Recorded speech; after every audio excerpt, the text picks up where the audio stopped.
It's Podblast time.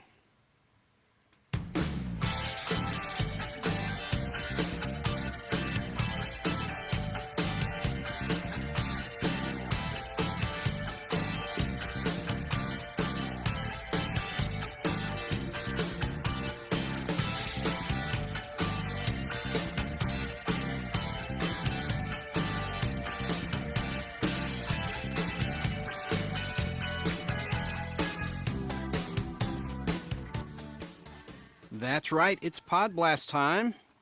Once again, we're going to have a great show, even though this is a somber occasion,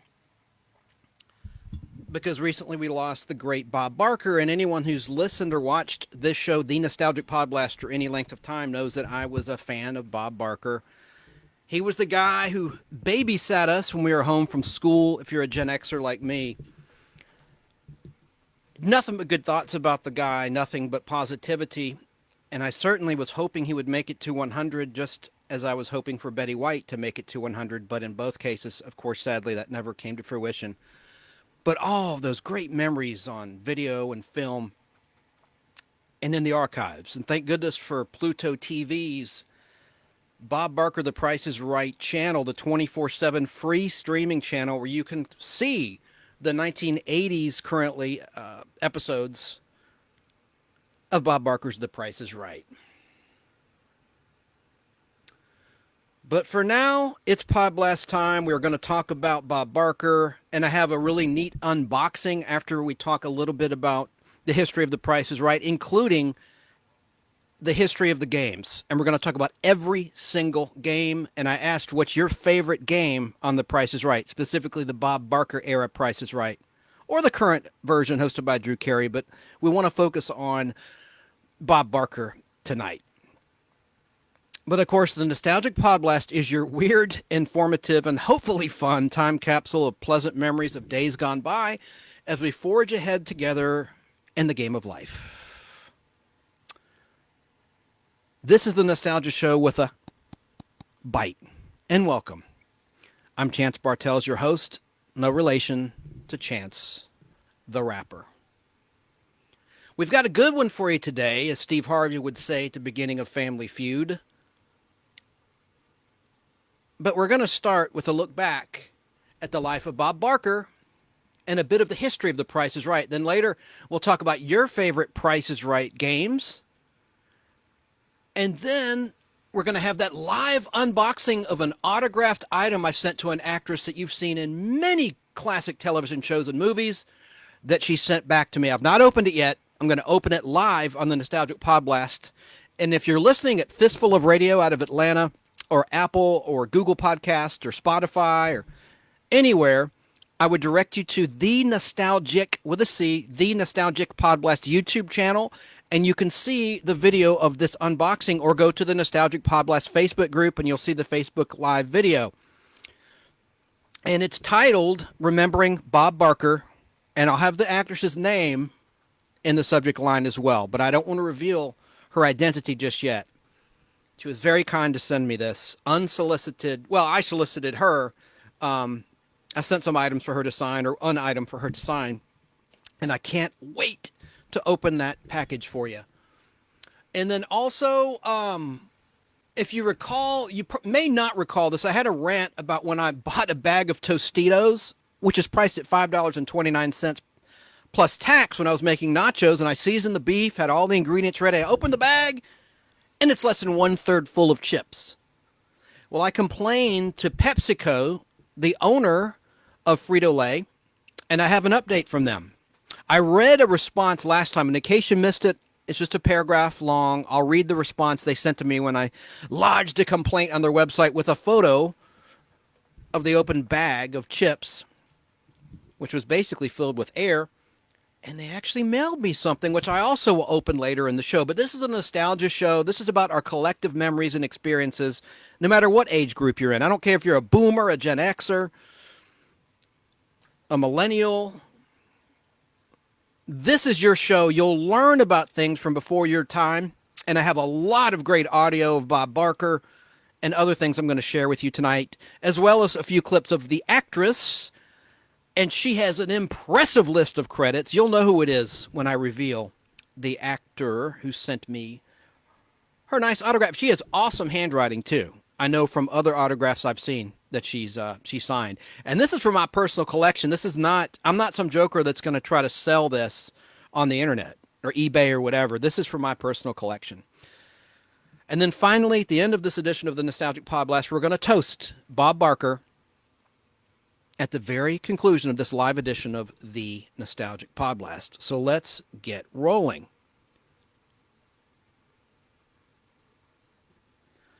I'm going to play some music from The Price is Right as I give brief history. This isn't going to be a long 6-hour event.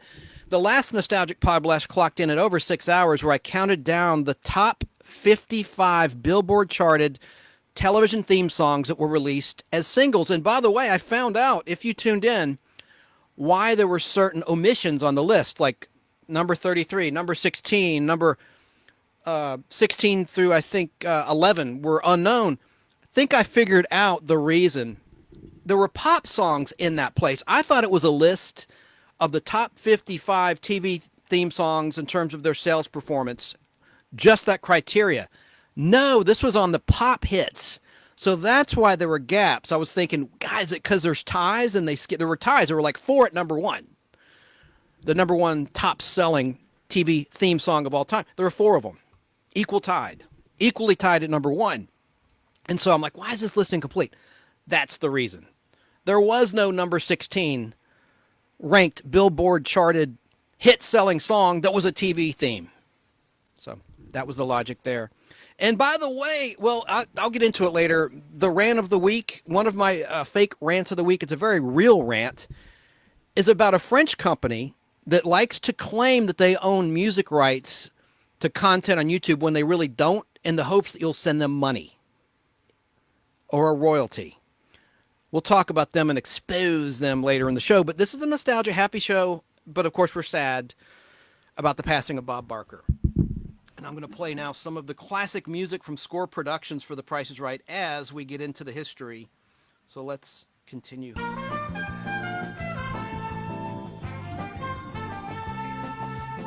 God bless Bob Barker. Thank goodness I've seen nothing but positive remarks on social media and a very fair representation of who Bob Barker was in the mainstream media. Very grateful for that, just because, in my opinion, Bob Barker was the best game show host of all time. I loved his delivery. He seemed very compassionate. He seemed to care about the contestants. And, of course, all the wonderful things he did for animals, along with Betty White. God bless her soul as well. I'm a big animal lover, so that means a lot to me. But here's a little mini biography of Bob Barker for you. He was born Robert William Barker in Darlington, Washington State on Wednesday, December 12th, 1923. Bob Barker hosted CBS's The Price is Right from 1972 until 2007, making it the longest-running daytime game show in North American television history. That includes Canada and the USA. Bob is also known for hosting a show called Truth or Consequences from 1956 until 1975. So for a while, in the early to mid-1970s, he was hosting both Truth or Consequences and The Price is Right on CBS Daytime. Bob's original Barker's Beauties, as he coined them, were the models Janice Pennington and Anitra Ford. Anitra Ford, the latter, wound up pursuing an acting career. She left The Price is Right in 1976.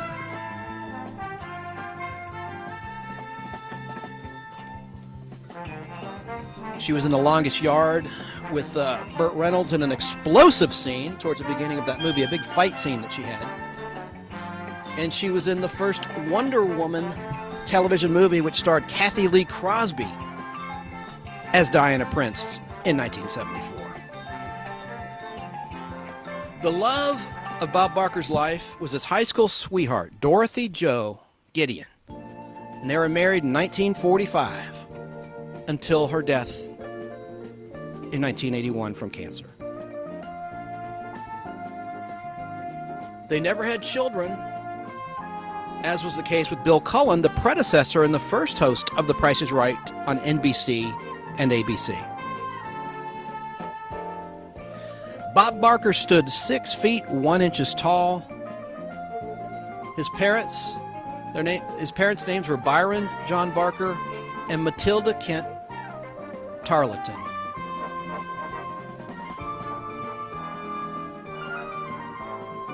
Bob Barker had a bachelor's degree from Drury University. The current host of The Price is Right, Marine Drew Carey, issued this statement on X, formerly known as Twitter. Drew Carey said about the loss of Bob Barker, Drew said it marked, quote, a very sad day for the Price is Right family. There hasn't been a day on set that I didn't think of Bob Barker and thank him. I will carry his memory in my heart forever, unquote.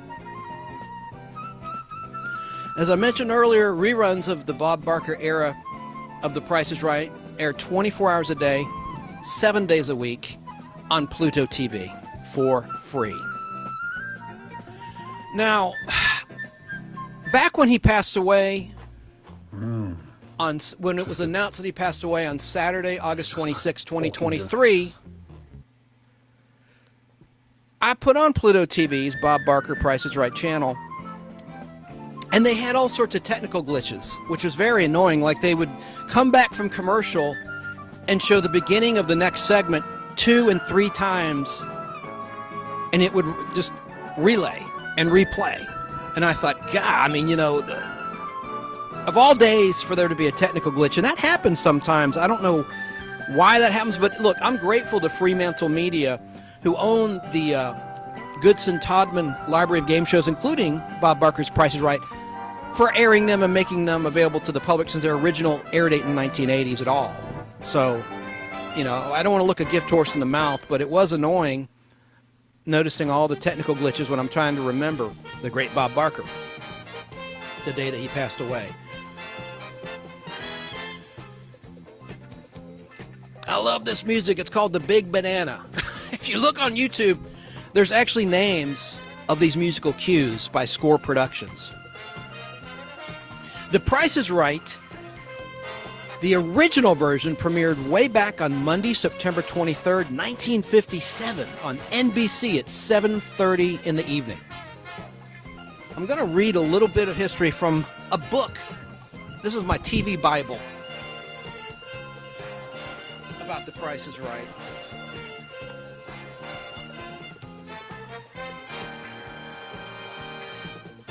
Just like with the Bob Barker and the current version of The Price is Right, in the original, which debuted on September 23rd, 1957, hosted by Bill Cullen, 4 contestants competed with each other, and they tried to guess the retail price of merchandise prizes, which were displayed by 2 beautiful models.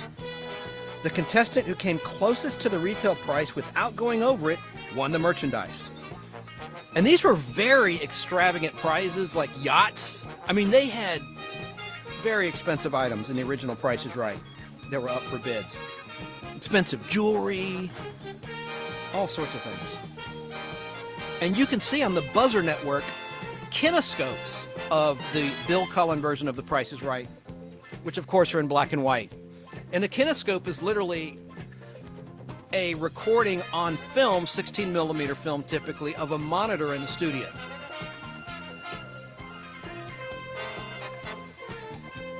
The Price is Right also ran in daytime on NBC from November 1956 until September 1965, even after it had gone to ABC for primetime. It returned to daytime in the fall of 1972 with a modified format in which different kinds of pricing games were used. This new version, emceed by Bob Barker, has been a fixture on the CBS daytime lineup ever since it debuted. In addition, a syndicated version of The Price is Right was produced from 1972 until 1979, with Dennis James serving as the MC until 1976. when Bob Barker took over the reins for the last 3 seasons. A new syndicated version aired during the 1985-1986 television season, hosted by Tom Kennedy, the brother of Jack Nars, another game show host. At the end of that season, 1985 to 1986, The Price is Right was given a brief primetime run with host Bob Barker doing double duty, hosting the daytime version and the primetime version. And that's around the time when he stopped dyeing his hair. That was a big deal. When I was growing up, I had a wonderful housekeeper. Her name was Mary Lemons, and she would take a break and have her lunch and watch The Price is Right. And when I'd be home from school or in the summertime, I'd watch along with her. And I remember she was shocked. We tuned in that season premiere, and she was just over the moon going, "Oh my God, look at Bob's hair." God bless Mary Lemons. I doubt she's still with us. I hope she is. She was a sweet lady. So, as I said, Bill Cullen hosted The Price is Right on NBC and then ABC before CBS revived the show. It was first a half-hour game show. And I'm going to play a little bit in just a second of the very first Price is Right episode on CBS from Monday, September 4th, 1972, which you can find on YouTube if you want to see it. By the way, Bob Barker was The Price is Right's longest-running host from its 1972 debut until his retirement in June 2007 when Drew Carey took over as the host of the show. All along the ride of Bob Barker's era of The Price is Right, he was accompanied by a series of announcers beginning with the great Johnny Olson, who passed away in 1985, followed by Rod Roddy and Rich Fields. But let's listen to how The Price is Right sounded on that day in 1972. I should have it right here for you. There we go.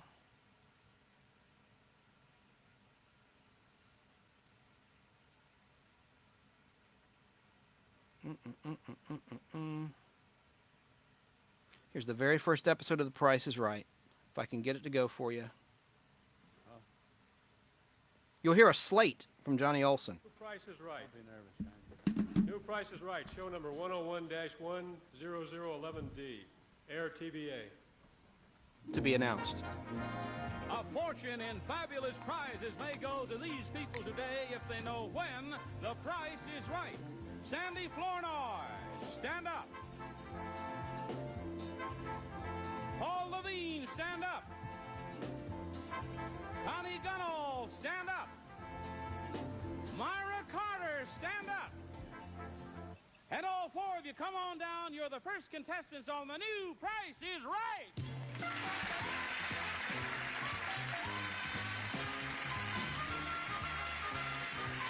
And now here's the star of the New Price is Right, Bob Barker.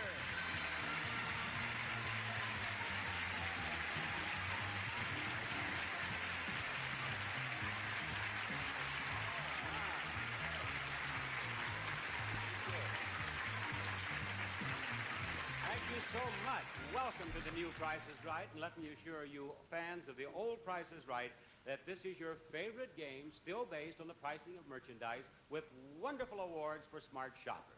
We call it the New Price is Right because we have some exciting new games that you will enjoy right there at home with our studio audience, and we're going to get that first game going right now. Here's the first item up for bids on the New Price is Right.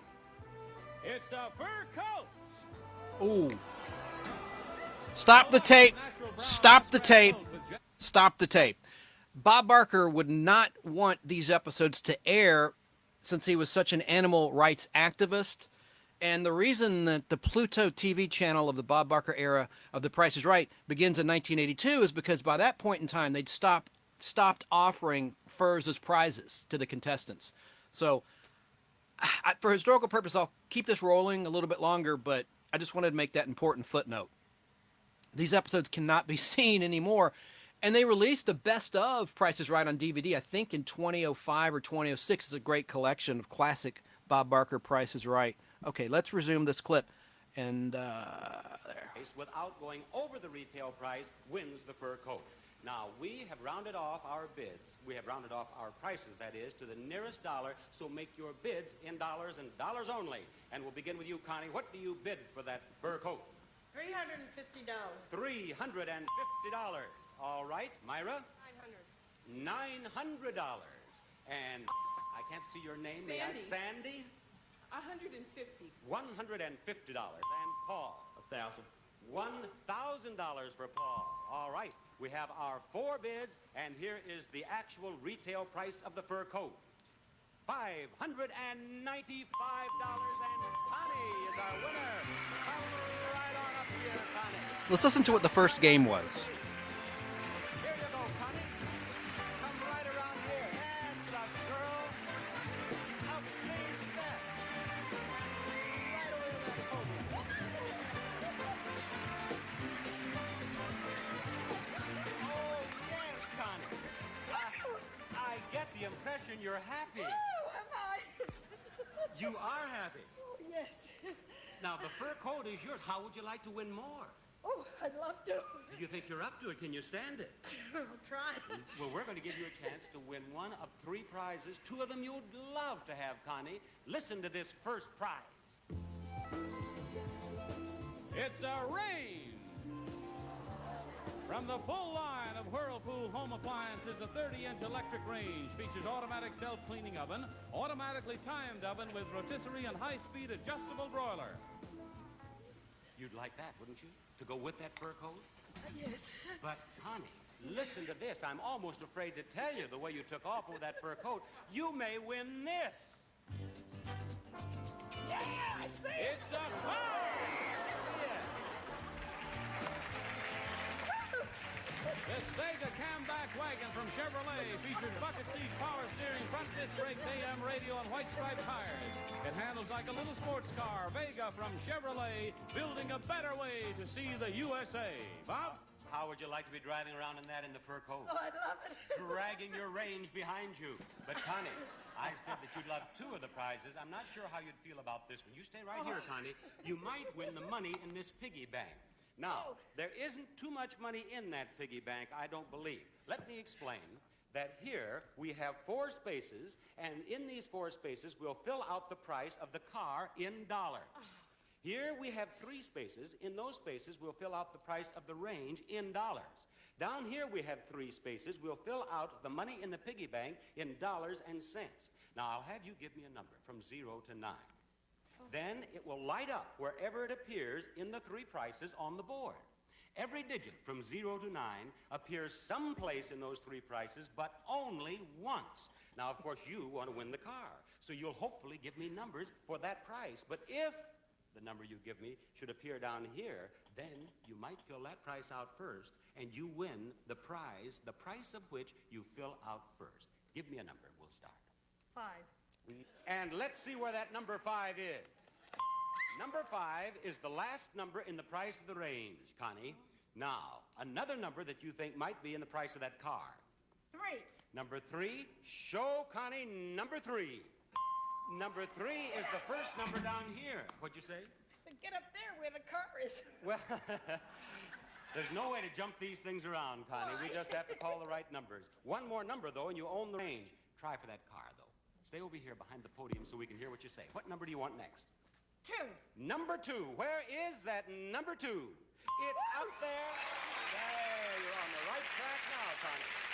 Now we're up there where we want to be. 7. What'd you say? 7. I didn't hear you. 7. 7 is what you said? Yeah. Where is the 7? 7 is the second number. Yes, it is.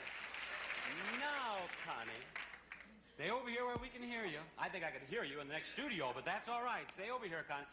What number is next? 4. Number 4. Let's see that number 4. Number 4. It's in the car price. Connie. Now, one more number and you own the car. One more number, you own the range. What number do you want, Connie? 6. 6. Let's see number 6. You won the car.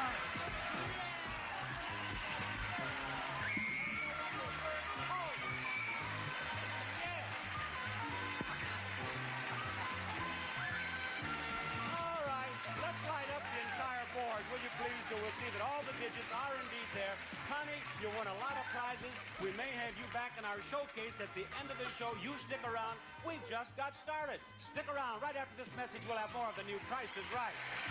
$1.09 was in the piggy bank. All right, let's have another contestant. So I just wanted to play the very first game that the great Bob Barker emceed on his version of The Price is Right from the very first episode. That was really cool. Let me get back to some background music here. So, obviously, no poop, Sherlock. There are pricing games featured on the current and classic version of The Price is Right. And I'm going to go through. Did you know there's 112 pricing games that were played on The Price is Right? 112 different pricing games to date. And 78 of these 112 games are still being used on the current edition of The Price is Right. I'm just going to briefly go through each and every one of them because I did ask you, the nostalgic Podblast viewer and listener, what was your favorite game that was played on The Price is Right? And I know people that have actually been contestants on The Price is Right. Leonard Jackson, who's been a guest, he's an actor. He's done a lot of commercials. He was recently a contestant on The Price is Right with Drew Carey. He lives out in California. And go through these. You heard any number. Obviously, you heard the explanation by the late, great Bob Barker on how that game is played. Then you had a game for the 50th anniversary that was introduced that was pretty neat. It was called Back to 72. And now it's called Back to 1973 as we're live here in 2023. And what they would do is they would have 3 small prizes that first appeared on the show in 1972 or 1973.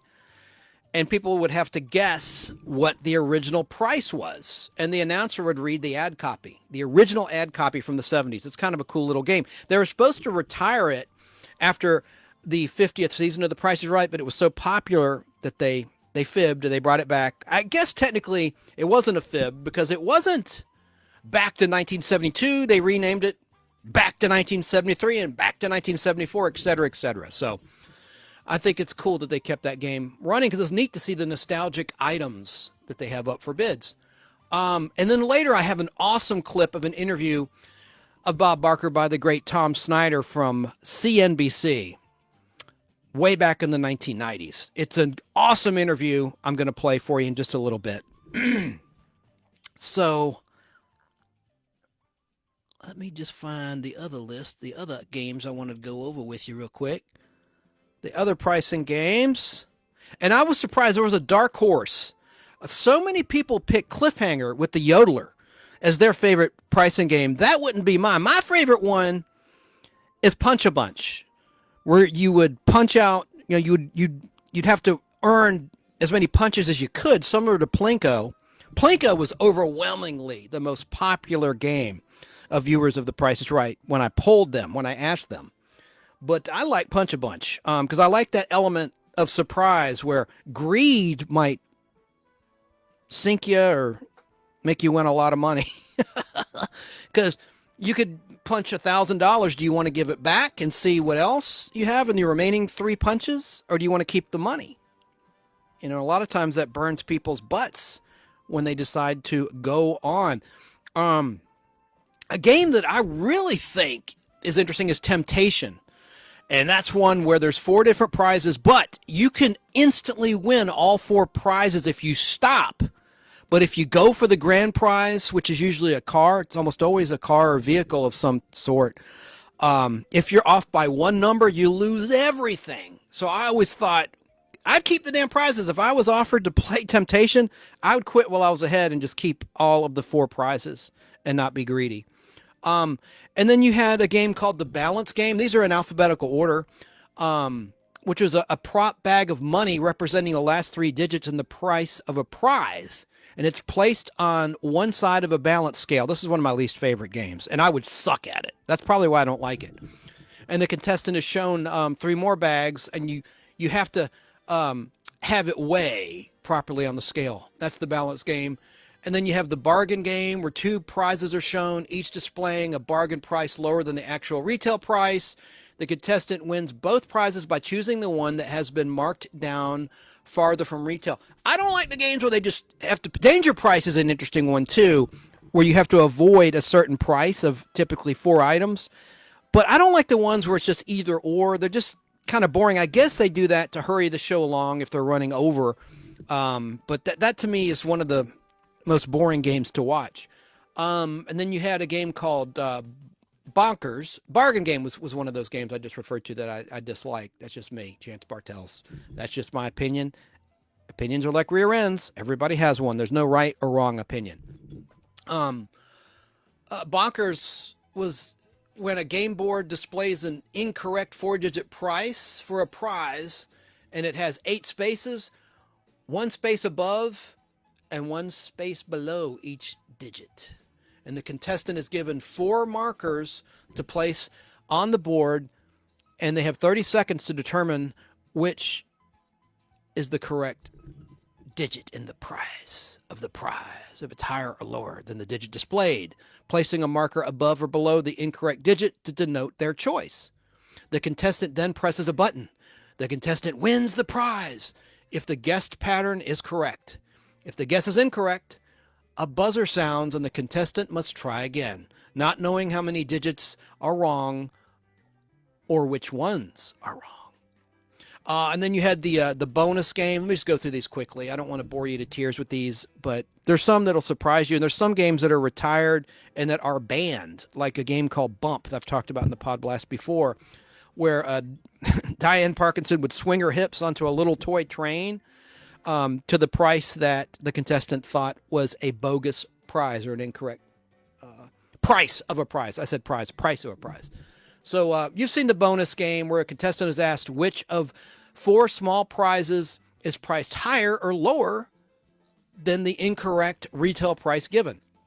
And each prize corresponds to one of 4 windows on a game board, one of which conceals the word bonus, and each correct guess wins the small prize and control of the window. The contestant wins a large bonus prize by controlling the window containing the word bonus. And then you had the game Bullseye. Let me just go through these quickly. That's where there's 5 grocery items shown, and the contestant is asked to purchase a quantity of a single item, like, say, Kraft macaroni and cheese. All right, I'm going to pick 3 Kraft macaroni and cheeses. Then you find out what the retail price is multiplied by 3, and you try to get on the board. And then there's a hidden bullseye where you win that way as well. There's 2 ways to win the game of Bullseye. You don't have to actually hit a bullseye on the dartboard. And then you had the card game. That's a playing card game to win a car. You know it. I don't want to bore you with the details there. The check game, which Bob Barker would always be frustrated because most of the contestants, when that game would come up, he'd be very frustrated because people didn't know how to play it, and you have to explain it again and again and again, sometimes in the very same segment, many times. But that's a cool game where you can get cash and a prize if you're successful at it. And you have to be within the range of the prize, retail price. Originally, it was called Blank Check, and the winning range was $3,000 to $3,500, and it was renamed the Check Game in 1986. And the range fell between $5,000 and $6,000 by 1989, and between $7,000 and $8,000 by 2008. The current range for the check game is $8,000 and $9,000 as of 2019. Now, this game I don't like much. The checkout game.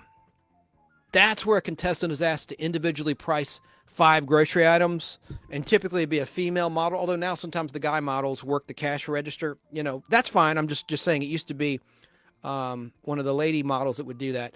I don't like that game. And then you have the cliffhanger game, which was a very popular game with the yodeler. And I didn't pull a clip of it. I should have. But you remember that sound effect. And it's fun to watch them go over the edge. The clock game, which is like an auction style game where the contestant's given 30 seconds, typically, actually, I think always, to have a shot at, oh, there goes a damn ad, at winning 2 different prizes. I'm going to stop on the music for a sec. God dang it. Let me do this real quick. Bam.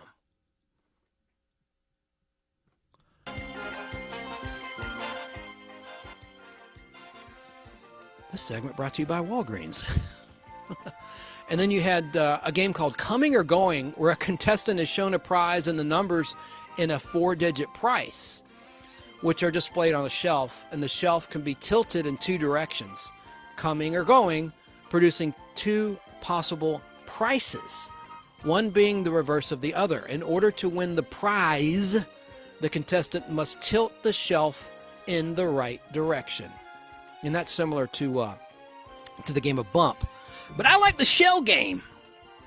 It's just like that, like a Las Vegas shell game. You've seen it, and you get a bonus prize if you guess where the ball is. You get a cash prize. I'll just go over some more of these quickly. Game of cover-up. I'm just going to name these because this is getting kind of boring, if I say so myself. The danger price game, I talked about that, where a contestant is shown 4 prizes, and you have to avoid the danger price. Otherwise, you lose everything. And if you do successfully avoid it, you gain everything, all of the prizes.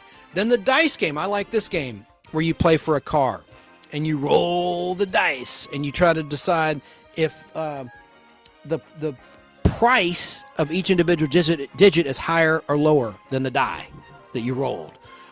Do the Math was another game. Double Cross, Double Prices, Easy as 1, 2, 3. 5 Price Tags is the name of another game. Flip Flop, which is not one of my favorite games.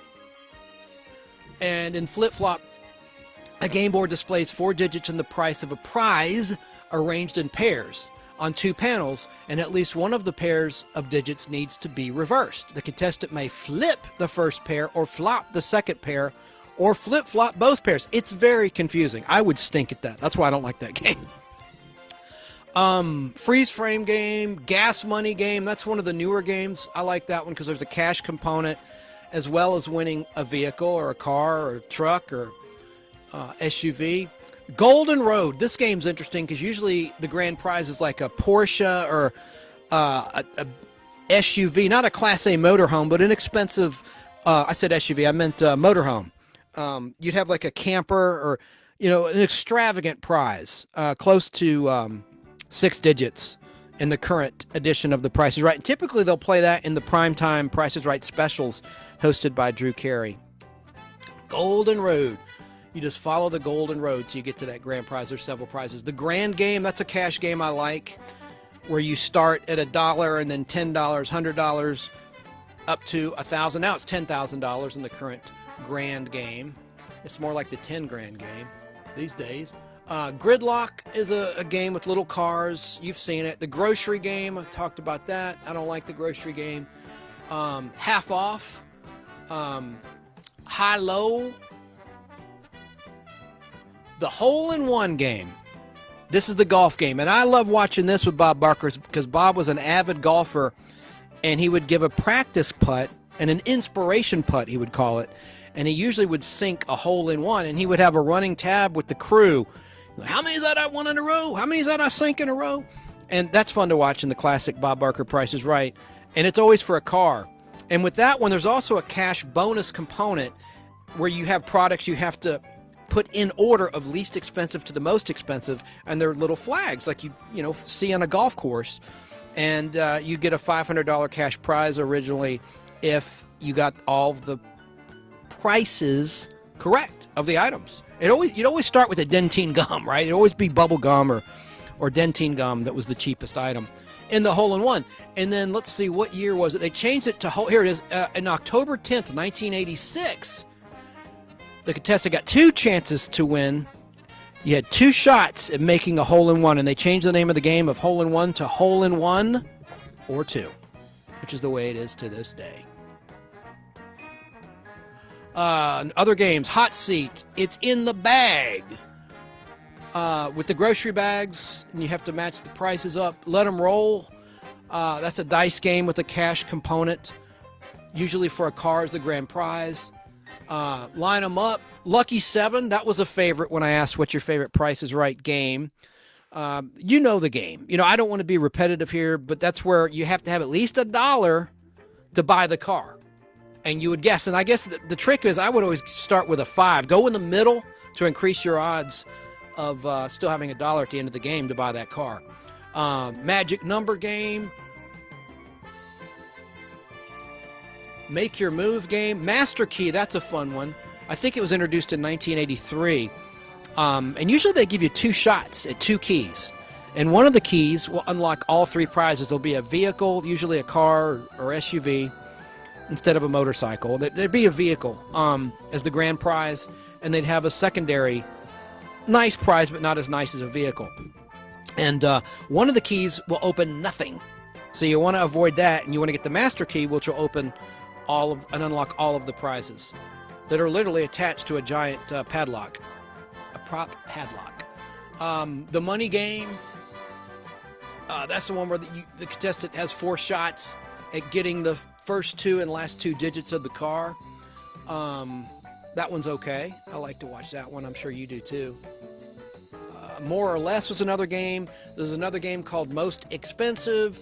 Now or Then. That game's interesting, where you have to decide if a retail item is the price revealed is the price, say, in 2007 or in 2024. Is it now or is it then? And then you have One Away.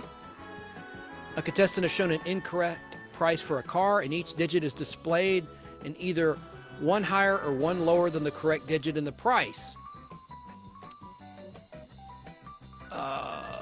Another game is One Right Price, One Wrong Price, Pass the Buck, Pathfinder, and that game's always played for a car as a grand prize. Pay the Rent, Pick a Number, Pick a Pair. That's where there's 2 items. Let's see, the contestant has shown 6 grocery items that form 3 pairs of an equal price. The contestant selects 2 items, trying to pick one such pair. The price of the first item selected before the contestant selects the second. And then Plinko. Oh my gosh, that was introduced in 1983. And these days it's played for up to $50,000. And of course the contestant earns a chip. And then they just go down the Plink board. I remember Bob Barker would have his little Plinko stick in case the Plinko chip got stuck on one of the pins on the board. Or the pegs, I should say. The pegs on the board. And it debuted in January 1983 on The Price is Right. And that was overwhelmingly, as I said, the most popular game when I asked, what's your favorite game to watch on The Price is Right? Plinko. Pocket Change was another game. And then Punch a Bunch, my favorite game of all time. And then Plinko. The money games are the funnest, most fun to watch. And the top prize on Punch a Bunch currently is $25,000. Pushover, that's another game. The race game, that was one a lot of people chose as their favorite, where the contestant has to run around with a time limit and put the correct price tag on one of 4 items, on all 4 items, and then you pull the lever and you get like a 4. Oh, you got 2 right. There's 20 seconds left. Hurry up and get the right prices on there. And they run around like a chicken with their head cut off. Then you have the range game. A lot of people guess that one. I find that game kind of boring, and people almost always win in the range game. Rat Race, that was a popular one that a lot of people chose as their favorite, with the little rats literally on a racetrack. It's like a little, electronic car game, but with rats instead of cars. And you have to earn a different colored rat, a pink rat, blue rat, orange rat. You pick the one that hopefully it's going to win the race. It's been predetermined by the staff. And then Safe Crackers. That's a cool one. And originally, they would play the Pink Panther Henry Mancini theme in the Bob Barker episodes, but nowadays they just play nondescript music.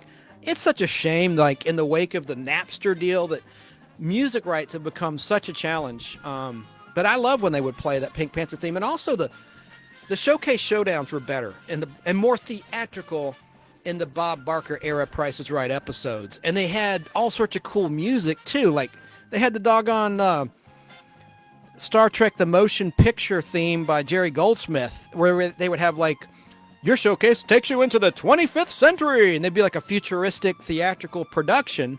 And they would play all sorts of show tunes. And I just think it was better. They put a lot more effort and thought into the showcase showdown, or I said showcase showdowns, the showcases at the end of the show. Easy for me to say. The Secret X game, which is like tic-tac-toe. We have to earn as many X's as possible. The shell game, I talked about that. No explanation required for that one. The shopping spree game, side-by-side game, the spelling bee game. That game's kind of cool where there's an instant win, C-A-R. You're trying to spell C-A-R to win a car. But there's one card, or maybe two, that spell car where it's an instant win. Squeeze play, you know that game. Where you pull out the digit that doesn't belong and squeeze it together, and hopefully you've guessed correctly the retail price where you win the item. Stack the deck, swap meet, stitch, switcheroo. Hopefully these are jogging some of your memories of games you've forgotten about, and the Price is Right. History. Take Two, Temptation, talked about that. Don't need to reiterate that game. That's the one where I would just keep the 4 prizes and not move on. 10 chances where you have 3 prizes, a grand prize being a car, and you have to write down the price, and they'll show you a bunch of digits with, of course, an incorrect combination. You have to guess the right retail price. Like, say there's a computer. The correct price is $1,500, and it'll have, like, you know, 1,500, and then a 6 in there, and then 00. You know, you have to pull out the incorrect digit and guess correctly what the retail price is to go on before your 10 chances are up. Otherwise, you don't get to play for the car. That's Too Much. That's a pretty cool game where the contestant has to stop just shy of the retail price of a car in order to win it. The 3 strikes game. I like that game too. Just like it sounds. 3 strikes, you're playing for a car. You're trying to light up the retail price, all the digits of the vehicle before you get 3 strikes. Otherwise, you're out of the game if you get 3 strikes. There's red X's. Time is Money, To the Penny. That's a pretty cool, more modern game that I like a lot. I won't go into it. Anyone out there, you know the game To the Penny. That's a fun game to watch. Triple Play, 2 for the Price is 1. Vendo Price, that's the game that Leonard Jackson, my buddy, played. And he didn't win, unfortunately, but he did make it to the showcase at the end of a primetime Price is Right. He was on a primetime CBS episode, I think, about 2 years ago. And he didn't win the showcase, unfortunately. And I don't like Vendo Price. And then there's some interactive games. There was one where Bob would actually call a home contestant. I think it started in 1983 and in the 80s. And it was called the Phone Home Game. A takeoff, of course, on E.T. the movie, E.T. the Extraterrestrial. And you'd split the money. The on-stage contestant would split the grand prize with the at-home player. And they were the person at home would call out a prize, and the person on stage would have to pick the item that matches it. And Bob would open a little drawer, or not a drawer, but he would open like a cabinet doohickey and then reveal the prize. Add 'em Up was an interactive game. The Balance game. Told you about Bump. These are in alphabetical order too. Almost done, folks. Almost done with this. And then we're going to move on to my unboxing from a great actress. And I'm going to play some of her clips of her acting work. She's done a lot of remarkable stuff. The things that her characters did on television are pretty memorable. And then Buy or Sell was the Price is Right interactive game. The clearance sale game. The credit card game. Double bullseye game. Double digits. Finish line game. Fortune Hunter gallery game. Give or keep game. Hit me game. Herdies game. H-U-R-D-I-E-S game. It's optional game. Joker game. I like the Joker game. And the poker game. The poker game's fun. Make Your Mark. Mystery Price. On the Nose. On the Spot. Penny Ante. The Phone Home game. Talked about that. Poker game. Professor Price game. I know I repeated poker game twice. The shower game, almost done. Split decision game, step up game, Super Ball game. That was a popular one. It's like skee ball. And there was a Super Ball that would get you all the prizes if you got that Super Ball into the hole. Just like skee ball. Looks like going to Showbiz Pizza if you're a kid, or Chuck E. Cheese. Anyway, that was picked by a lot of people. I was surprised. Super Ball is their favorite Price is Right game to watch, and that they would like to play if they ever were a contestant on the show. Super Saver, the telephone game, which is different from the phone home game. Almost done. Trader Bob, and then finally the Walk of Fame game. Wow, that's a lot of games. 112 games, and not all of them are still in use, as I said earlier. Man, what was your favorite? I'm going to read some of, you know what, I'm going to do it right now. I'm going to read some of your choices in the Nostalgic Podblast Facebook group. But again, that's 112 pricing games that have been played on the Bob Barker through the current edition of The Price is Right, with only 78 still being used in the current show, The Price is Right. Now, let me see if I can get to your comments and your choices, which I know I can. Should have had that pulled up for you. And I can't wait to do this unboxing of this autographed item and the whatever Frito Lay, Pepsico and Frito Lay sent me because of that bad bag of chips that was filled with air. Joe America's out there. The Blink, he said the Blinko game was good at the end of the show also. And of course, I didn't mention this, the Big Wheel. The Big Wheel spinoff, the Showcase Showdown, at the halfway point of the show and at the end. How could I forget that? And a lot of people said just to spin the wheel would be my favorite thing for that shot at $25,000 or $26,000. Let me see something here. Hey, Chance, great show. Rest in peace, Bob Barker. Thank you, Joe. I appreciate that very much, sir. Now let me find those comments and those choices. I'm not going to, some people didn't want me to mention their names and I'll respect their privacy. Let me see here. Having trouble pulling it up. I want to give credit where credit is due. I'm not going to give up. I want to read those remarks for you.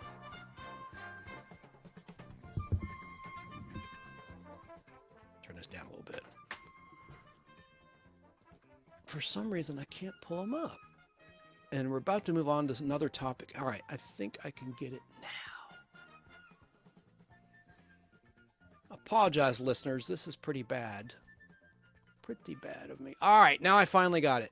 I finally got your remarks. And I asked you, what is your favorite game to watch or play on The Price is Right if you had the chance to be on stage? And mine is Punch a Bunch. And then another gentleman who doesn't want to be identified said Plinko is my favorite game. That's the most popular answer, as I said. And then Brian Lipinski said, back when Bob was host, I usually guessed within a few cents of the right prices. Wow, that's interesting. David Kolf, his last name is spelled with a K, K-O-L-F, chose Any Number, the Any Number game. That's his favorite. Kimberlyn Blackburn said the price tag race. And Brian had all sorts of facts he posted on our show page about the different hosts. Bill Cullen, Dennis James, Tom Kennedy. Interesting stuff. James Install, host of the KTRS St. Louis radio show, Sunday nights at 10 o'clock Eastern, 7 o'clock Pacific, and 9 o'clock Central Time. He said, I always like Cliffhanger with the yodeling song. That was a dark horse. So many people chose Cliffhanger. I was surprised by that. Carol Ross chose Plinko. Mr. Daniel chose Plinko. Oh, hang on a second. Sherry Dalton chose Plinko. Thomas Lindquist chose Cliffhanger. David Sisson chose Plinko. Thrash Pondo Ponds. He's got a show on YouTube Sunday nights, usually Sunday nights and sometimes Monday nights at 7:30 Eastern Time. He chose the Swiss Mountain Climber, otherwise known as the Cliffhanger game. Dorothea Gilpin chose Plinko. Just a few more I'm going to read, and then we'll move on. Mark Carbaugh, and his last name is spelled C-A-R-B-A-U-G-H, said Plinking, of course, as in Plinko. A lot of people were like, on other forums where I posed this question, a little arrogant and defiant. It's like, duh, Plinko. I mean, several people were like, Plinko, of course. I mean, they were really like defiant, and I like that. I like that passion. Keep it up. Shane B said Cliffhanger. And now this gentleman, Michael Gronemeyer, could not choose one. He said, my favorites are Cliffhanger, Plinko, Punch Out, and Shell Game. He means punch a bunch, but yeah, I agree. Those are all good games. And then Michael asked me which game was the one that featured a little train that Wolf whistled like Curly on the Three Stooges. That always cracked me up. And that was Bump. And that game has been retired. And it's been deemed not appropriate because the models would swing their hips. It would either be Janice or Diane Parkinson. And she'd do a wind-up, and the crowd would be into it, and Wolf whistling and everything. It was a lot of fun. It was in the 80s, man. You know, it was the 80s, but, you know, tastes change and things change. So I have other comments, but I'll leave it at that. Those are the ones I'm going to highlight. But overwhelmingly, it was Plinko. So I'm going to play now an interview with Bob. I know we're over the shock of Bob Barker, and I know we all knew it was going to happen. The man was 99 years of age. But still, now that day, when that day came, it still was a real downer because anytime you were homesick from school, you know, your mom made you a little nest, gave you some chicken noodle soup, and around 11 a.m., you turned on The Price is Right on CBS, hosted by Bob Barker, and it made everything all better. Now I'm going to play this interview, if I can find my little interview. I know I have it here. With Tom Snyder. By the way, I'm not trying to make this about me, but I made it on the Late Late Show with Tom Snyder on September 20th, 1996. Malcolm McDowell was a guest, and Tom Snyder cracked up when I got on there and asked my question. Now, of course, there's been so many things Malcolm McDowell has done. I mean, so many iconic movies and roles. I mean, I won't go down the list, but my question was, sir, what did it feel like to kill off Captain James T. Kirk in Star Trek Generations? I played the clip on the show, and Tom laughed so loud. And and Malcolm McDowell said, Chance, are you a Trekkie? I take it you're a Trekkie. And he said he had a great time in Nevada with both those captains, is what he said, working with both those captains. And he goes, you know, I just picked up a check and moved on. And I go, wow. And then Tom laughs again. Anyway, but here is the late great Tom Snyder with Bob Barker on his old CNBC show which predated his CBS Late Late Show, which was produced by Worldwide Pants, David Letterman's production company. And it would air on CBS right after the Late Show with David Letterman on CBS. But this is the CNBC years of Tom Snyder with the great Bob Barker. Let's listen. We are back and joined by broadcaster Bob Barker, who is the star of The Price is Right on CBS television. He's been there for 21 years. It is certainly the longest running daytime television program now in the history of the medium, and I think that Bob has been on television longer than any other single individual, with the possible exception of Ed Sullivan. Sullivan, probably, yeah. 23 years but you've been 37 years in the industry. Well, I've been 37 with Truth or Consequence. Well, before I go on, may I tell you, I like your gray hair. I like your gray hair, too. I saw your opening, and I couldn't help but think, what beautiful hair you had. Remember, by the way, when you allowed your hair to go au naturel, the hue and cry in the press, because Bob Barker's getting gray is news. Aren't you supposed to? Well, I had tinted mine for years, I know. You know. And it began to get blue. And then they dyed it, and that made it red. Yeah. So I went on vacation, I let it go, and came back with white hair, and the people on the show liked it. Yeah. So I did the show with the gray hair, but we had taped ahead. So Tuesday, I had dark hair, and Wednesday, I came through the doors with white hair. And I got a letter from a man in the Midwest. He said, Bob, you must have had one hell of a night. There's a fella here in town, and I won't mention his name because I like him. He's a nice man, and he's a known personality. And he colors his hair. But he's now at an age where he must also color his eyebrows. And because, you know, you have to look in sync. And I want to say to him, hey, my friend, it's okay. You know, don't worry about it. Let it go. Let me ask you here about I know that you prefer to be identified as an animal rights advocate rather than activist. I was identified once in an interview as the oldest activist in the country. and I guess I'm that, an advocate. I work for animal protection, certainly.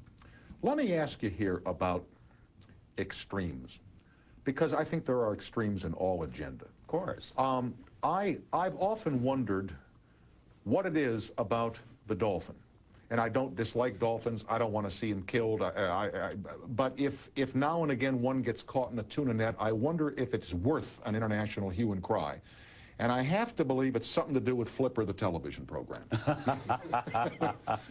Well, as your guest, I hate to disagree with you, but I really don't think it goes back to I'm looking for education here. As I once said to you after a program, I said, I think you're right, finally. and for a lot of years, I thought, you know, Bob has lost control, but I think you're right when it comes to animals and the need for their protection. Oh, yeah, absolutely. I think that more and more people across the country are beginning to agree that something must be done to protect animals. In the case of the dolphin, I really don't, I don't have the background to tell you a great deal about it, beyond the fact that I've read that they're highly intelligent and that they are friends of man. Right. You have heard of dolphins that have actually saved lives by pushing people toward shore who were drowning and so on. And to think that these intelligent creatures are being uselessly destroyed is appalling. I wouldn't want to see them uselessly destroyed, but you know, accidents do happen now and again. Well, they happen in the case of the tuna nets far too often. But that is being corrected, fortunately, because people are becoming more aware. Okay. Let me ask you here about another one. And I know that this is going to sound really impertinent. Why isn't anybody protecting the cockroach? I mean, if we take it to its extreme. That's interesting. I mean, maybe I can see it now.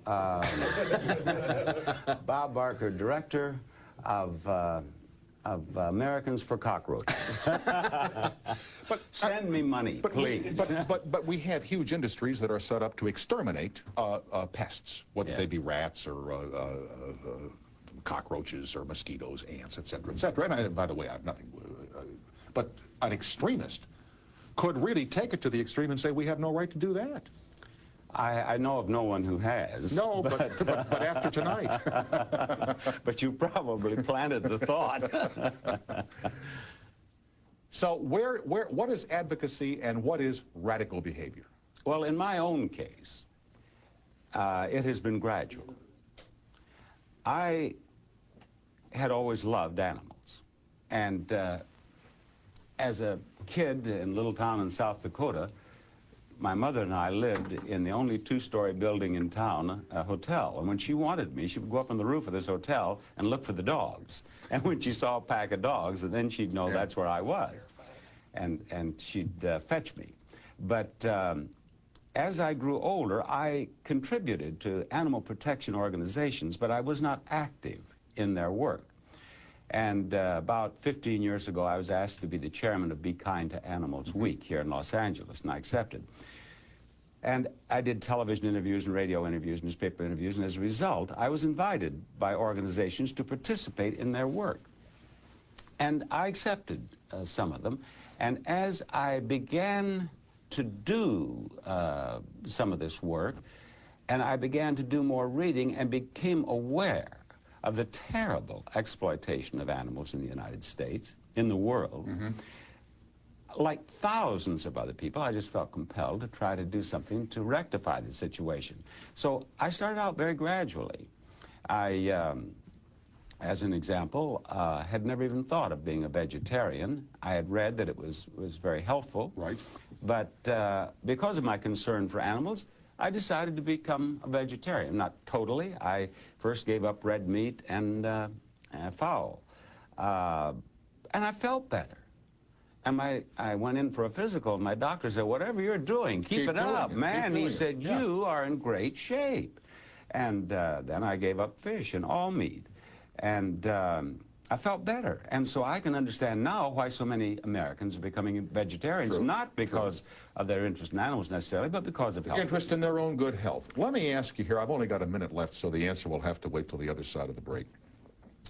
About the suit against you on behalf of the American Humane Association. Certainly. Involving a motion picture called Project X, and I believe another motion picture in which You have been quite vocal in saying that the American Humane Association was derelict in its responsibility to make certain that animals used in motion pictures and productions were being properly protected. Am I pretty well on track there as to what it is? I have said that animals in the production of movies are not adequately protected. Okay. And the specific charges, I quoted investigative reports made by investigators for the Los Angeles Department of Animal Regulation. Let me hold that thought through the break, and we'll start taking your calls here on the toll-free exchange at 800-745-CNBC. We'll be right back with Bob Barker.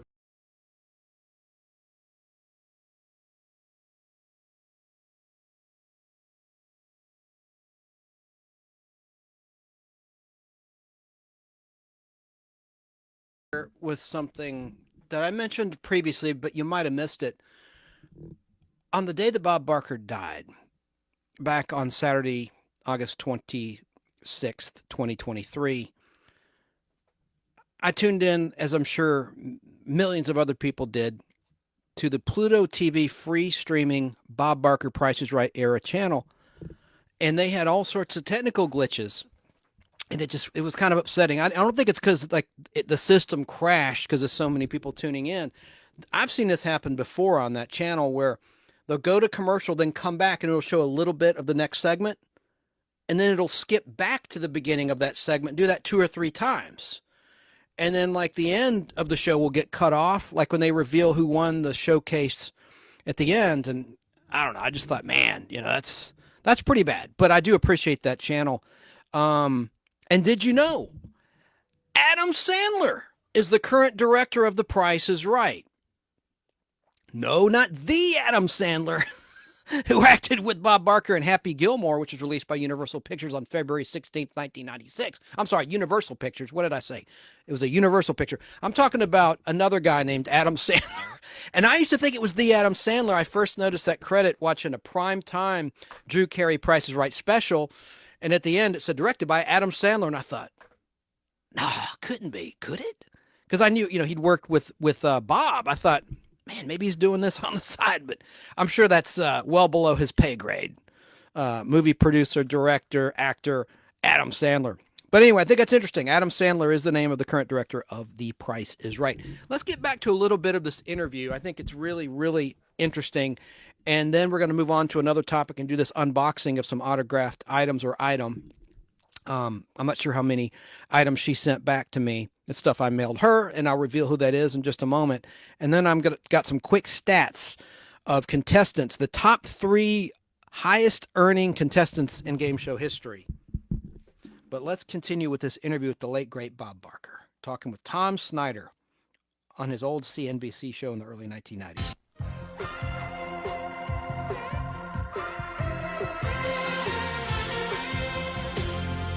Rest in peace, Bob Barker.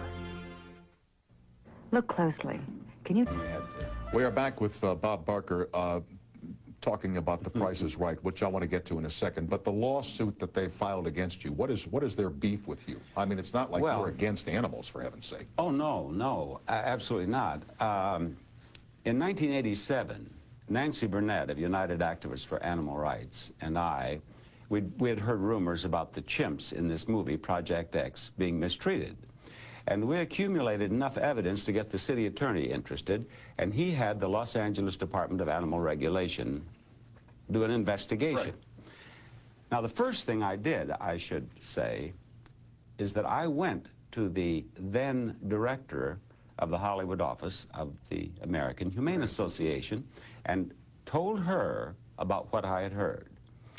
And she denied that anything had happened, and as a matter of fact, tried to dissuade me from continuing. And in one of the conversations I had with her at this time, I said that I understood that animal trainers carried blackjacks when they worked with chimps. And she said, well, Bob, chimps are wild animals, and the animal trainers have to show them who's boss.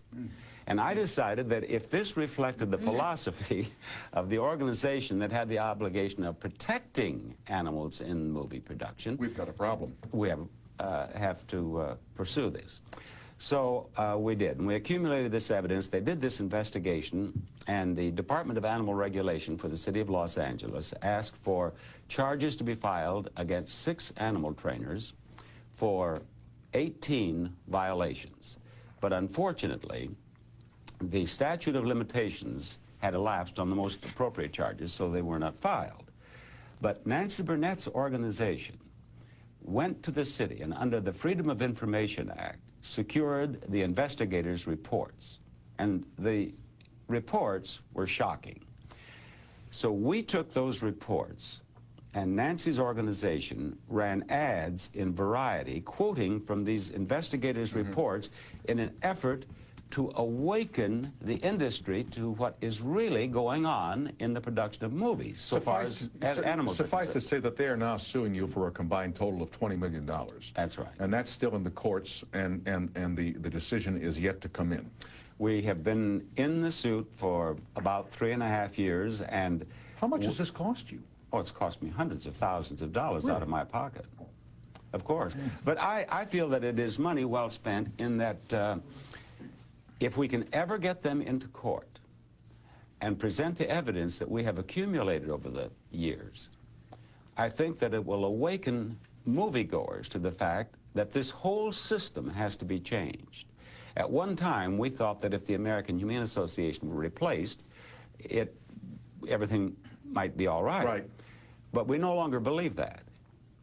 In fact, I think it would be difficult to find an organization that would accept the responsibility under the present terms. The whole system has to be changed. Let me go to the phones. A lot of people on the line here for Bob Barker. Elliot in Rutland, Vermont, the birthplace of my dad. Hello. Hello. Yes, sir, Elliot, you're on. Hello, can you hear me? Yes, I can. I'd like to say, first of all, Bob Barker, I'm a big fan of yours. And Tom, I'd just like to say to you real quick that my sister, she works for Simon & Schuster in the publishing industry. Right. And I don't know if this is going to make you feel any better, but I think the reason that Mr. James Walcott is so concerned with men growing older is because his main hobby in life is very, very young boys. And so I hope that You didn't hear it here. that'll explain his obsession with men growing older a little bit to you. But anyway, Mr. Barker, I hope that's not why you called, Elliot. Go ahead, please. Jeez. well, I happen to know it is true. Oh. But anyway, I'd like to say to Mr. Barker, I'd like to know how you feel about some of the Tom was talking about this the other night. Someone called about it, about the stars on the Oscars who were talking about political issues. And do you think that's the time and place? Because I actually think that is the time and place, because when you got so many people watching and they were talking about the Haitians, and I really sympathize with what was going on with the Haitians, and Tom Snyder doesn't seem to really care about them. And I'd like to know what you think about that. Okay. Although you haven't got it quite right, Elliot, I think it'd be fine if Susan Sarandon and Tim Robbins would come on this program or the Jay Leno show or David Letterman and talk about that issue. I think that's fine. How many people watch your program? Very few compared to how many watch the Oscar Awards. Don't you think it would make more sense that they should talk to lots of people, because nobody really seems to care about what's going on with the Haitians? Well, if they go on your show, they might as well be talking in a phone booth. Okay, but thank you. But how about if they went on with Jay Leno or David Letterman, watched by millions and millions of people? But let me get Bob's thoughts on it. When have Jay Leno and David Letterman ever spoke about something serious or important on their shows? There's no way to win with you, is there, Elliot? Well, why don't you just tell the truth? I did tell the truth. What do you think about this man's question? Well, first of all, I didn't see the Oscars. Right. So I'm not sure that I know what he's talking about, Well, but I would assume that what some of the happened was- presenters went into political... Correct. I think there's a time and a place for it, and I don't know what the situation was. Maybe it was appropriate. I don't know.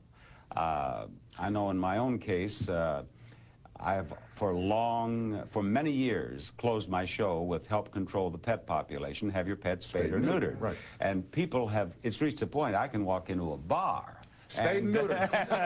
Right. The bartender comes over and makes a remark about it. But I've worked that in to situations, and it was fun. It came off as fun. I don't know how these things came off. Well, on it's the almost, Academy with Bob Awards. Barker, it's become a signature line. It's almost your signature. That's fine, and it's one line, and it's not like you come out and make a 5-minute speech on every Price is Right. You wouldn't do that.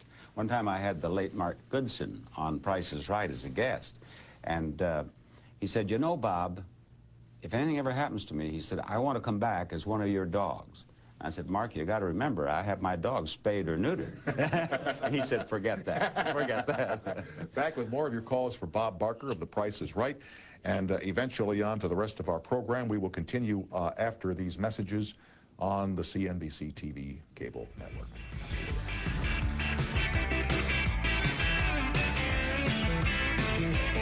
Rest in peace, Bob Barker. There's just a few more minutes, literally 3 more minutes. I think this is an important interview. I have not heard this entire interview. I'm hearing this for the first time with you, so I don't know what's going to be said from this moment on. I just listened to the first 5 minutes or so of this interview. And again, there's just about 3 more minutes left. I think it's important as we remember the great Bob Barker.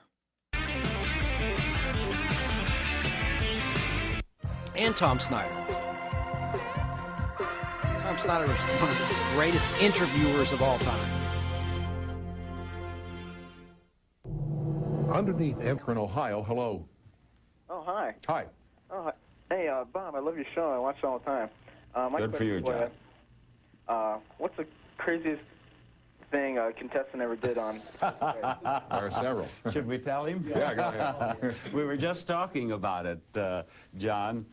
The most talked about single incident in Price is Right history was a young lady in a tube top who was seated in the audience, and her name was called to be a contestant, and she jumped to her feet and she began jumping up and down, and out they came over the tube top. She came on down and they came on out. And I think that's probably one of the most watched blooper bits in the history of television, is the day that that happened. It is indeed, and it is talked about wherever I go. And wasn't there a time when the fair Janice, one of Barker's beauties, drove a car into a wall? That's right. The lovely Janice was in this car off stage. We like to have these dramatic entrances sometimes, you know, to make the prize as exciting as possible. And the stagehands shoved this car on stage, and she was smiling at the camera, and she ran right into a wall. And I turned to the 4 people in contestants row, and I said, what do you bid on that automobile with that damaged fender right over there? You know, one of the great lines when people are goofing about showbiz is you'll look up at the scene and you'll say, what does he win? Bob, it's a new car. That's right. By the way, the fellow that took the place of the late Johnny Olson, God rest his soul, Rod Roddy, is a tremendous asset to your program. He has really moved into that role very gracefully. Johnny Olson was... legendary. Legendary. That word is overworked, but for Johnny it is fitting. Of radio as well as television. And when we lost Johnny, we were devastated.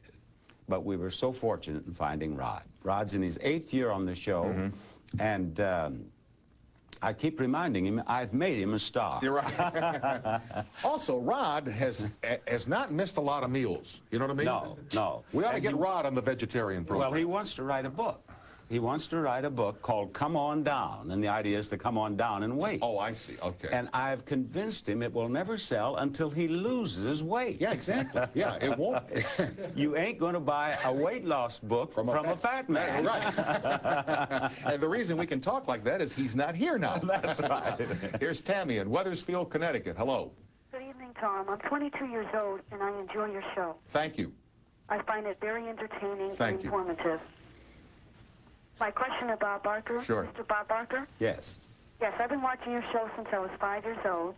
Well, that's wonderful. I'm so pleased. I'm flattered. Well, thanks. And I give you both Nielsen ratings, and I enjoy the heck out of it, beating those other shows. Thank you. Yep. Okay, my question is, have you ever considered politics? Have I? Yes. Never. Never. I have absolutely no desire to go into politics, and as I grow older and learn more about politics, I have less and less desire to be a part of it. Well, as I say when asked that question, I couldn't stand the scrutiny, and I truly could not. You know. Well, you and I are the only 2 people I know who aren't running for mayor of Los Angeles right now. Boy, there is Is a it long... too late to file? I guess it is. Yeah, it sure is. It is a long list, though. Tammy, thanks for your kind words. Here's Tom in Minneapolis. Hello. Hi, Tom. Hi. I'd like to ask Bob Barker. Go ahead. What do you think of Howard Stern's Oh, let's take him off the air. Jeez, oh, man. I want to tell you, folks, you really ought to pay more attention to the fact that they are censoring your buddy's radio show in Los Angeles, the Howard Stern Show, that they are editing the program on replay out here, and the possible First Amendment rights that are being infringed. If you'd pay more attention to that than all this goof stuff you do, you'd find your guys a lot better off. So 21 years. How many more years for Bob? You know, they ask Carson this all the time, and well, my answer is that at my age, I don't think in terms of years. I'll be there next week. It's always nice to see you, Mr. Barker. Oh, thank you, You're a Tom. great broadcaster. You've been a good friend to me over the years, and I appreciate your visiting us tonight. I have enjoyed it, as I always do, and I hope you'll ask me back. I will, and don't forget to have your pets spayed or neutered. You said it. All right. You said it. We'll be right back after these messages from our sponsors. Just an awesome interview, and I really like hearing the callers. And you heard some weird calls from back then. And I'm sorry I don't have the exact air date. I want to play just a brief clip. I know I didn't mention this yet, of Bob Barker with the love of his life, Dorothy Jo, on Tattletales on October 20th, 1975. I want you to listen to what she sounded like. She sounded very Southern, the love of his life. And I think, you know, we're not going to talk about the negative press, the negative stuff about Bob Barker. No. But I didn't know the man. And by the way, we had Shelley Herman on the Nostalgic Podblast. She has a great book out, Secrets of an NBC Page. And My Peacock Tale, Secrets of an NBC Page is the full title for her book. And when she was on, I asked her about Bob Barker. I said, why did he have a feud with Betty White that was reported about when they both loved animals and did so much for animals? And I'm not going to say now what she said, but she offered, which I take as the gospel, the reason, and it has something to do with an elephant. I'll leave it at that. And I said in that very show, I think it was 2 shows ago, Shelley Herman, I was talking highly of Bob Barker, and I said, God, I hope he makes it to 100. And 99's a good run, though. And now, hey, let's listen to a little bit. But my point was that I think when Dorothy Jo passed away, I think it, of course, affected him in a way that no one could understand.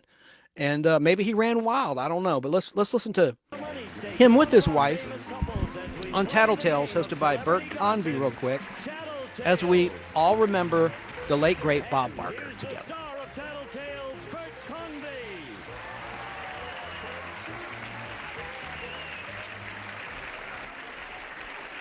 Thank you. Barbara, Yes, are you there? Yeah? don't mind me, I'm new here. Yes, all right. You're doing That's a not terrific him. Let job. me get it. Let me get it. Plus, it's in my nature, I think. Okay, Henry, you're going to say that you talked to her first. As we're live, I tried to find this clip, and this is one where a guy named Donald Ross, who was a writer for the Dinah Shore Show, was filling in for host Bert Convy, who was stuck in traffic. He's about to take the stage, Bert Convy. But hang on, I just want to play a little bit of Dorothy Okay, Jo. let's bring in Lucy. Lucy? Yes. You're at this Let me party. get to it. This is Famous tough as we're photos live. This is there. embarrassing. Which All of right, you here we two go. Here we go. are you That's a and your husband? toughie because I think both of us would. But I think That's Henry Darrow and his wife. I'm gonna say Next I up will be would Bob because Barker. Henry Darrow, I met him at the Western Film Fair. He's deceased. He was best known for The High Chaparral, a Western show on NBC. And he was in a Wonder Woman episode with Roy Rogers. And I brought a 16 millimeter film print, watched it with him, and he told me, he said, I don't even remember filming that. I used to drink a lot in those days. How could you not remember working with Linda Carter? Anyway, let me play a little bit. I had a feeling we were going to fight for that one. All right. I think here comes Bob Barker and That's Dorothy not Jo. what he said, and I hope you and he get back Sorry, together folks. again soon. Yeah. I knew you'd be interested, Hank.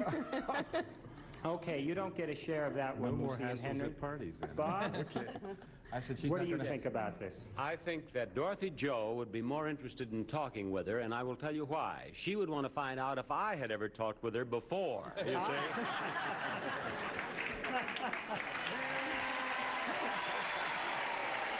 Here comes Bert Convy. See, I don't know. I didn't hear the question. And so this is really bad audio on my part. I don't remember what the question was. Usually he reiterates it. So this Don Ross guy didn't do a good job hosting. He didn't reiterate the question. They'll say it here what the question is. I just wanted to play a little bit of Dorothy Jo's voice. She passed away in 1981 of cancer. That was Bob's high school sweetheart. They never had kids.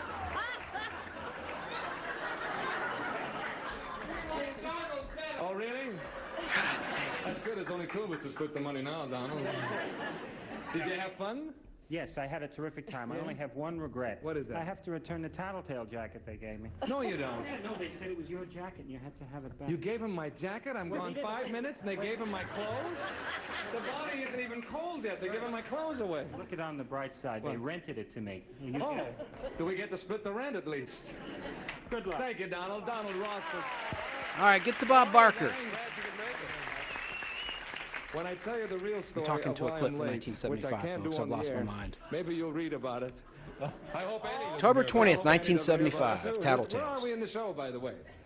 Were we, Bob, were you answering? Dick has answered, and Hank has answered, and I answered. Yeah. And I had said that Dorothy Jo would talk with the young lady first, and then you walked in. What was the and question? he has gone to your Yeah, what's the dressing question? room now, which they've also given to Donald. That's okay. And wait a minute now. You're at a party and you find out that one of the women present is a famous call girl. Which of you would be more interested in talking with her, you or your husband? And what are you going to say, And Bob? I predicted that Dorothy Jo would be the one who would talk with her first. No kidding. Yep. Is that the way it's been going while I was gone? Not necessarily. You guys have no. been lying ever since I left. Is that it? You're going to say Dorothy Jo would be interested in talking with her first. That's Yes. right, because you don't want to talk to her. Well, I mean, you just would like you to. got here just in time for that line. I'm huh? sorry. I've made it up all the way. Here we go. It sounds like it. Let's bring in Dorothy Jo. You'll say she'd talk, she'd be more interested. All right, here she comes. Hello there, Dorothy Jo. Bert, you got back. Yeah. I've been immersed in Moosac back here. I couldn't hear a thing, so but you're there. I thought maybe you'd think Donald's voice had changed on him again. No, not this time. Okay, do you remember the question? No, the question no way. was, you're at a dinner party and you find out that one of the women present is a famous call girl. Which one of you would be more interested in talking with her, you or Bob? Well, you know, I bet you she wouldn't be very interested in swapping recipes, so I bet that Barker'd have a lot more in common with her. Yeah. So he said I'd want to. No, Bob would probably like to have a lot more in common with her, but he thought you would be more interested in talking to her. No. Sorry about that, darling. Yeah. Is that now? Has everybody answered? Everyone. Yes. That's it. It means Dick and Barbara got the whole thing for the first section. Dick Gautier. So what that show was about, for those who don't know, it was like a he said, she said show. The women are backstage. They have headphones on. They can't hear what the guys are saying. You try to match your spouse. And what happens is the audience gets cash. At the end of the taping, they're literally handed checks back in those days. So there's different sections, a green section, a yellow section they called the banana section, and a red section. Anyway, so that's what I just want to play a little bit of Dorothy Jo, who was the love of Bob Barker's life, and hopefully they're in heaven together right now. Rest in peace, Bob Barker. So that's, I guess, that's for now. I'm going to toast to Bob Barker at the end of the show, but let's move on to something else for the time being, nostalgia related, of course. I want to get to the unboxing of an autographed item that I'd sent off for. Bob was the best. I'll leave that music going. So,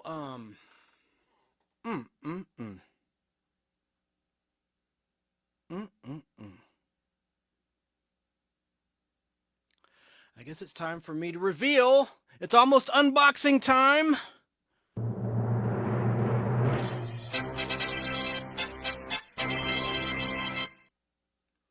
And what I'm going to do is I am going to let you know who the actress is. Now, when you hear the name, you may or may not know who she is, but when I explain who this is, you'll know exactly who she is.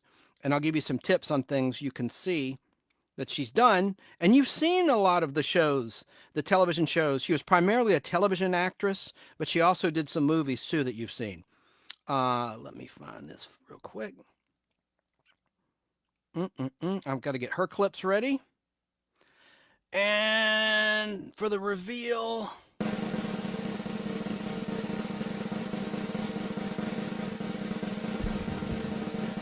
it's unboxing time.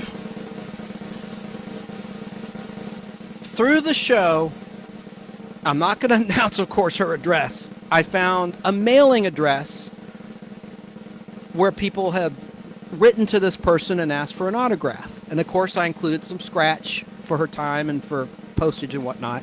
Scratch meaning money. And she's had a lot of roles that I really, really liked. She got to kill William Shatner's character in a classic television show, In Self-Defense. She was in a lot of the Quinn Martin stuff. She won awards for her own acting before a live studio audience. I'm just going to reveal who it is. She was in the very first episode of The Rockford Files opposite James Garner, among many other projects. Come on, you bugger. Let me get this right here. I'm going to get this for you now. Oh, shoot. Where'd my drum roll go? Well, talk about anticlimactic. Oh, and I didn't tell you. You know what I can do while I'm fooling around this? I'll tell you real quick the game show records that I promised you. Of course, I think most people know this. It was Ken Jennings who holds the #1 spot for the #1 earning contestant, and then Brad Rutter, who was a Jeopardy contestant, and then James Holzhauer is in the #3 spot of the most earnings on a game show as a contestant. And of course, Ken Jennings' streak on Jeopardy lasted for 74 games back in 2004, earning him $2,520,700. Incredible. But we're going to move on now. I forgot that I didn't give you that statistic. Golly, I don't know what happened here to my drum roll. Where are you? All right, now this actress was in a Disney movie that did very well at the box office. It was a successful movie, and it's on Disney Plus right now. There we go. It's one of the Herbie movies, The Love Bug. I'm talking about Herbie Goes to Monte Carlo specifically. She's been in The Invaders. She's been in Matlock. She played Ben Matlock's lady friend. I'm talking about Julie Sommars. If you've not heard that name, you've seen her face, and she has a really sweet voice I'm going to play in just a second as I open this package that she mailed back to me. Her last name is spelled Sommars. And as I said, she was a lady friend of Ben Matlock, played by Andy Griffith. And she was the race car driver in the 1977 Disney film Herbie Goes to Monte Carlo. Her first credited acting role was on the Loretta Young Show, playing a character named Laurie, which had an interesting way of spelling that name, Laury, Laurie Barlow. Wow. In an episode titled The Trouble with Laurie's Men, which was a season 7 episode of that show, which aired way back on March 13th, 1960. But again, to me, she was William Shatner's fiancée in The Fugitive, season 3 episode titled Stranger in the Mirror. And spoiler alert, I've already spoiled this, she killed William Shatner's character in self-defense in that episode that aired way back on Tuesday, December 7th, 1965 at 10 p.m. on ABC TV. In that episode, Shatner's character is a former policeman. And that's a show based on the Sam Shepard case, loosely, and Les Miserables, about a doctor accused of killing his wife, but he's innocent, and he's searching for the real killer, the man with one arm. And he doesn't realize, he comes to work at a boys' club, he doesn't realize that William Shatner's character is a former police officer. Turns out he has a mental block and like a split personality, and he's a cop killer, William Shatner's character is. But I'm going to play a little bit of her on-screen audio credit from that Fugitive episode, and she went on to guest star in another Fugitive episode about a year later in full color. This is a black and white episode, which is going to air pretty soon on MeTV as we're live. MeTV has always had a pretty bad time slot for The Fugitive, unless you have a DVR. It airs Sunday night, technically Monday morning at 2 a.m., 2 to 3 a.m., 1 hour show. But here is Julie Sommars' credit in the Fugitive opening credits of Stranger in the Mirror, Season 3, Episode 12 of that program. Guest stars in tonight's story, William Shatner, Norman Fell, Mr. Roper, Julie Sommars. Tonight's episode, Stranger in the Mirror. Now I'm going to play a little bit of her acting in that episode where she actually shoots William Shatner's character. And you heard Norman Fell. Norman Fell went on to, of course, play Mr. Stanley Roper in Three's Company and the spinoff The Ropers. And then they brought him back in a season 6 episode of Three's Company titled Night of the Ropers. He and Helen return to their old place. And hilarity ensues. But let me play a little bit of the end of that Fugitive episode. I just want you to hear Julie Sommars' voice. Tony. That's Norman Fell right there. What are you saying? I saw him through the window. Who's speaking is a African-American black officer who was just shot by William Shatner's character. I saw him fire the gun. You shot him. Get the gun, Carol.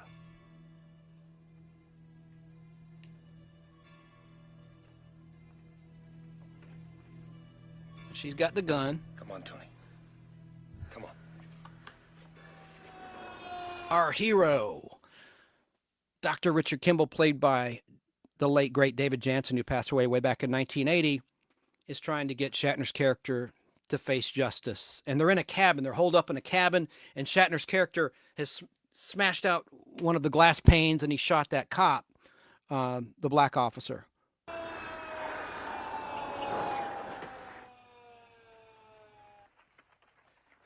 Come on. Shatner just knocked Kimball to the ground. Tony, no.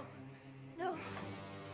That's her. Shatner's about to take a free weight and smash Kimball's head with it. Tony, no! Yes, Tony is finally...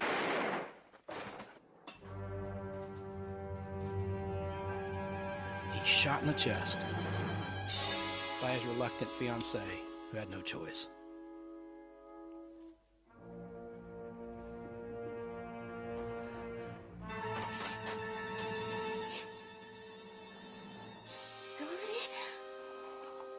Then he collapses. Okay. And if you want to see this episode on YouTube, someone posted it 2 months ago. I bet it'll get pulled off of YouTube for copyright pretty soon, but it's on there. And it's a really dramatic scene. And Shatner's acting, it's an incredible death scene. I'll just say that.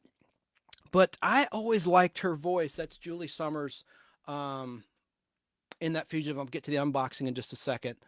And like I said, the following season, just over a full year later, she returned to The Fugitive to portray an entirely different character, this time in full color in the season 4 episode titled The Blessings of Liberty, which aired at 10 p.m. on ABC on Tuesday, December 20th, 1966. And I just want to play her opening credit. And Hank Sims was the guy that would announce the guest stars of each episode. Here we go. And you're going to hear someone that she acted with that's very notable in terms of pop culture history. And one of our guests spoke highly of her recently here on the Nostalgic Podblast. Next, The Fugitive, in color.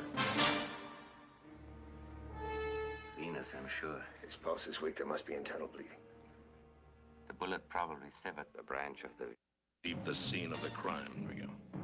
Freed him to run before the relentless pursuit of the police lieutenant obsessed with his capture.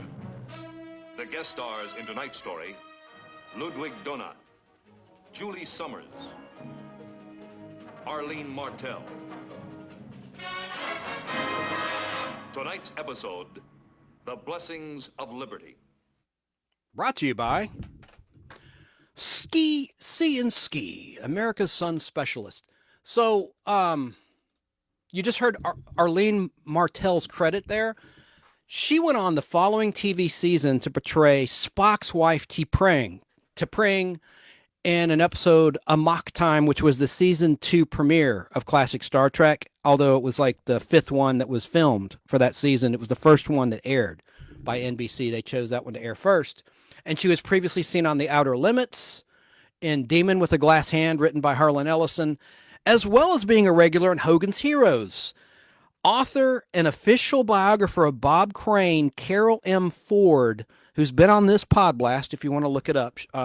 She was a great guest. She spoke very highly of Arlene Martell in my interview with her here on the Nostalgic Podblast. And she has a great book about Bob Crane. Available now. The same TV season of that Fugitive, the only color episode that Julie Sommars acted in,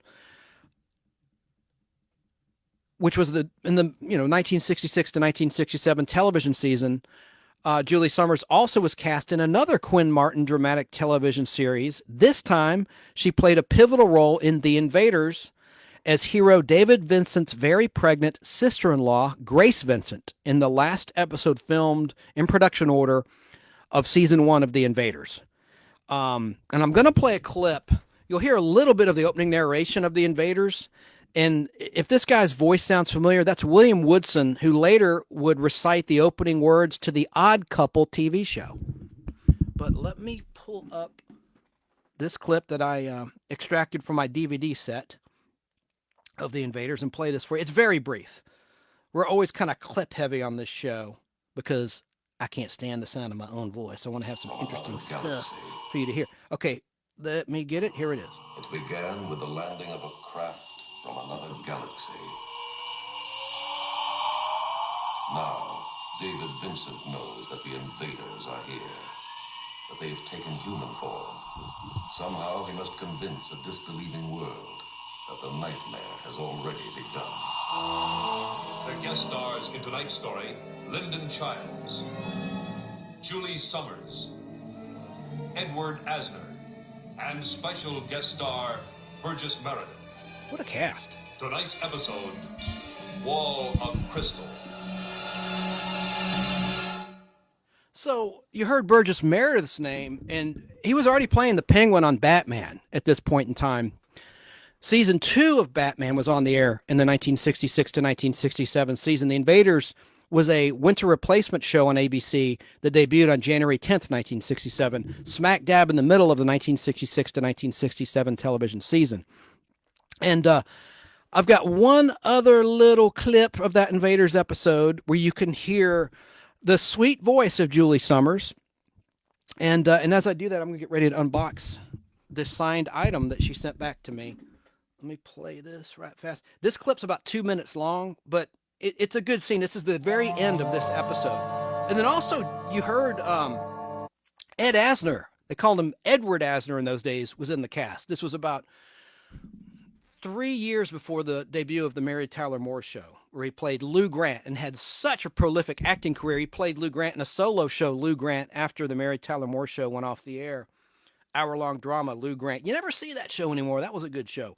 Let me play now this clip, and I'm going to start opening the package. I want to open this carefully and reveal the signed item as we listen to this 2-minute clip. If I could get it to go, I want to hear the musical note. Hang on, folks.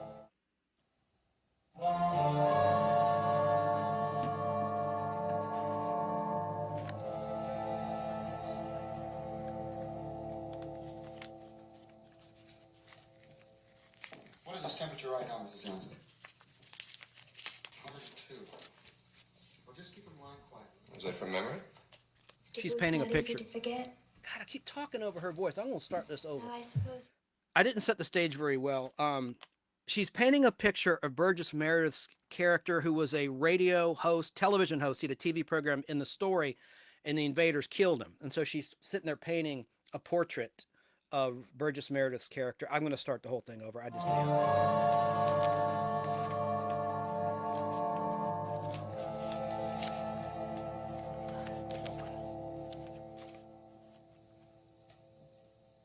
What is this temperature right now, Mrs. Johnson?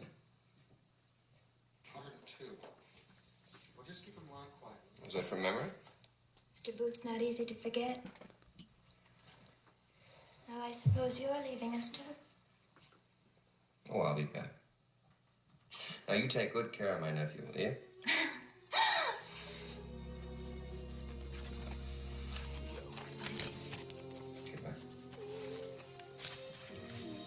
supplying the hot compresses and keep checking his temperature. And I'll see him tomorrow afternoon.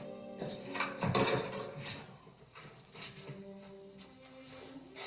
Did you stay for a day or two? No, we both have work to do. Grace and I, we'd like to do something to help. You already have. Now that we've seen them, now that we know who they are, I hate to see you go this alone, even if you weren't my brother. Thanks. I may take you out on that someday. Take good care of Grace, huh? Take good care of yourself.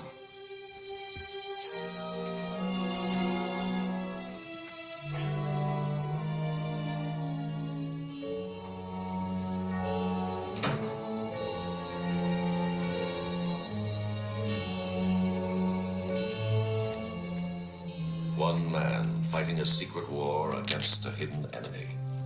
Someday, when that enemy is defeated, David Vincent will no longer be alone. Someday.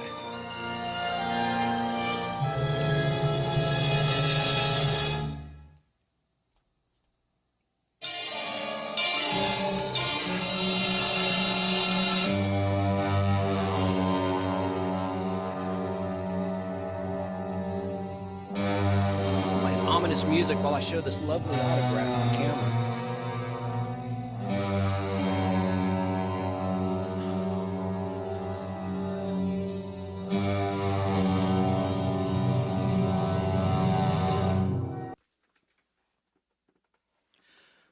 We'll talk about that score in a moment. This is awesome. Getting emotional. It says, hello, Chance. Love, Julie Sommars. If you're listening at Fistful of Radio, go to the Nostalgic Podblast YouTube channel and look up the video, Remembering Bob Barker and Profile of Julie Sommars. And you can see she signed 2 of them. What I did was I sent her 2 comic books. I said, comic books of a show I'm about to talk about in a minute that she won an award for, The Governor and JJ. And she was JJ. That was her character, Jennifer Jo. And for some reason, Gold Key made a comic book of this show. And I don't know why. But I asked her if she'd come on the Podblast. I wrote her a handwritten fan letter talking about some of my favorite performances she did. She retired from acting in 1994 to spend time with her husband and family. And Matlock had changed locations. This is what I read online. I don't know how true this is, from Los Angeles to North Carolina, and she wasn't willing at that time to relocate. And so she left the show, but they brought her back in a later episode, playing Ben Matlock's lady friend. This one also says, to Chance, Julie Sommars. How great is that? I'm so happy. As you see in the background, I have multiple copies. I wasn't sure if it was the right mailing address, so I sent, extra copies. Although my favorite cover, there were 3 Gold Key comics based on this show that she starred in. And I'll have to look through. There might be a note inside, but I'll do that after I get off the air. I don't know. But that's good enough. I mean, I wanted her to keep one and just send one back. And then I sent money for postage, of course. A little scratch, a little extra. But that's my favorite cover. I only have 1 copy of that, so I didn't mail that. And then one other thing that she did, or was on the cover of TV Guide twice. And I have, where the heck is it? It's right. I want to show you on camera the cover of TV Guide where she's actually it looks like she's being eaten by a giraffe. I should have sent that, but it's like in such good condition and it doesn't have a subscription label on it. Usually TV Guides are subscription copies that you see anymore. Oh, hell. I'll have to find that. I need to get on for the listeners, with my bio of Julie Sommars. And I have like one other clip. Oh, I thought I had that here for you guys. Dadgummit. There it is. Oh, no. Everything's falling. At least I found the TV Guide. Okay. Let me put this up for the viewers. I hope it's in frame. There's a great article in there. And I would love to have that signed, but I'm not going to push my luck. Look, I wrote her out of the blue. She doesn't know me from Adam. And I think that's just really awesome that she took the time to mail me an autograph as everything's falling in the background. Oh, wow. Got some other history. I'm going to continue with the bio of Julie Sommars. I'm just trying to get reorganized here for my video feed. Gee whiz, everything fell. But you heard her voice in some of those clips. She has a really sweet voice, I think, and very talented. And just those key roles. I think the role of David Vincent's sister-in-law is very significant if you're a fan of the Invaders. I'm all over the place. This is a painting my mom did when I was a teenager on my wall of my bedroom of Spider-Man, the Hobgoblin, and the Green Goblin. How cool is that? I always like to have that. Mom's still with us, thank gosh. She's just like an awesome mother, retired school teacher. Anyway, I'm in heaven. I'll look at these when I get off the air, these comic books that she signed, and maybe there's an Easter egg in there, but even if there's not, I'm just delighted that she sent both of them back. I wanted her sincerely to have one in case she didn't have one in her home library. So, I'll get to the Invaders later. I want to move on with her career. So, after she guest starred in those 2 Quinn Martin shows and other things, she was in Bonanza. I'll go over her whole filmography in a moment. I mean, she was in The Man from U.N.C.L.E. She guest starred in all of these great pop culturally significant television shows. It's incredible.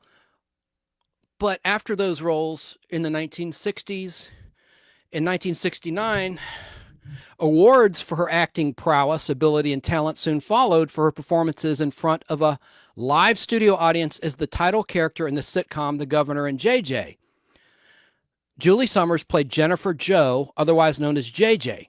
More about her awards in a moment. For now, here is how that sitcom sounded. I'm just going to play a little bit of the opening. And at the time, Ronald Reagan was running for governor of the state of California. So I think that was part of the inspiration of this sitcom. Gosh darn it, I thought I had that clip for you. I'm not talking like a hayseed. I'm all verklempt over those autographs. It's so nice. Okay. I want to play a little bit of how that show sounded. It lasted for 2 seasons, really a season and a half. It would have lasted longer had CBS not screwed with the schedule. I'll explain more in a moment. But here's how that show sounded, and it had a kind of an interesting opening theme song. Let's just listen to a little bit of the comedy, The Governor and JJ. Good morning, everybody. Is someone sick? Did someone die? You're getting warm. It seems that Bradbury is leading me in the latest polls, 38% to 32%.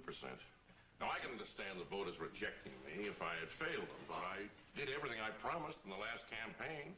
Well, that's probably it. Voters know a politician doesn't keep his word. You kept yours. They don't trust you. Well, that kind of logic is right out of Alice in Wonderland. Well, still in all, I think one of the main reasons... Nope, I'm not going to say it. I'm just going to go to work. Now, you can't leave without saying what you decided not to say. No, I know George's reaction. He'll just say, bite your tongue. I will not say bite your tongue. Say it. I think Dad ought to debate Bradbury on television. You bite your tongue.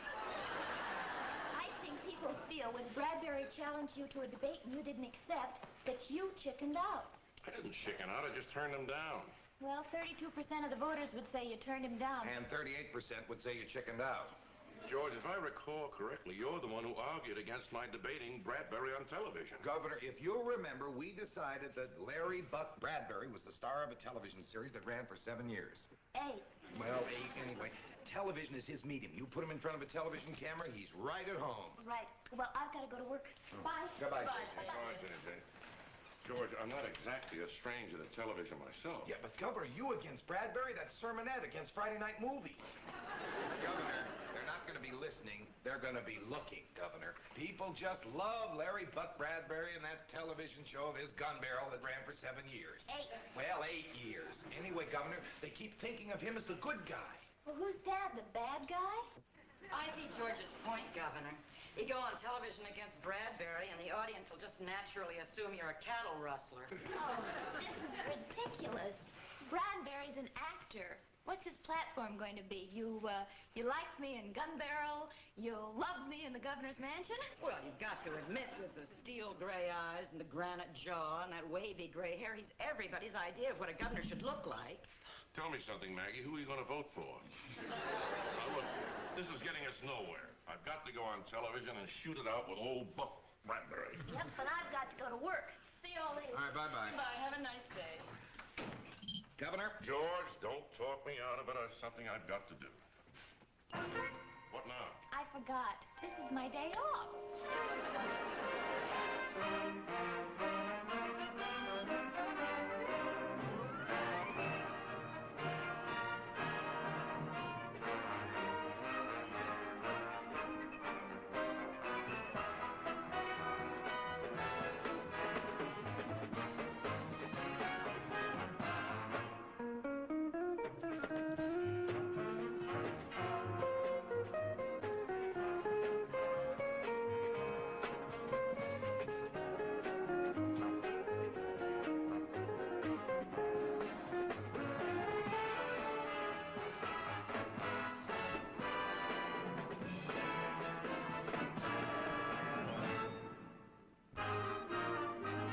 So The Governor and JJ had a nice time slot in its first season, Tuesday nights at 9:30, right after the Red Skelton Hour, and opposite old movies on ABC and NBC's Movies of the Week. So it didn't have any other sitcoms opposite it, and it did well in the ratings. CBS unfortunately rescheduled The Governor and JJ for its second season premiere to air on Wednesday evenings at 8:30, beginning on September 16th, 1970, head-to-head opposite Room 222 on ABC, which was in the height of its popularity. And it was also winning awards at that time, Room 222 was. Karen Valentine had won an award, and several of the cast members, the actor who played the Principal Kaufman from My Big Fat Greek Wedding, he won an award. Oh, well, I'm digressing, but so it was unfortunate that CBS placed The Governor and JJ opposite Room 222. The final all-new episode of The Governor and JJ was episode number 39 in CBS aired order, titled From Here to Maternity, and that aired on Wednesday, December 30th, 1970 at 8:30 p.m. However, CBS aired reruns months later, years later, in prime time from June until August 1972 of The Governor and JJ during that presidential election year of 1972.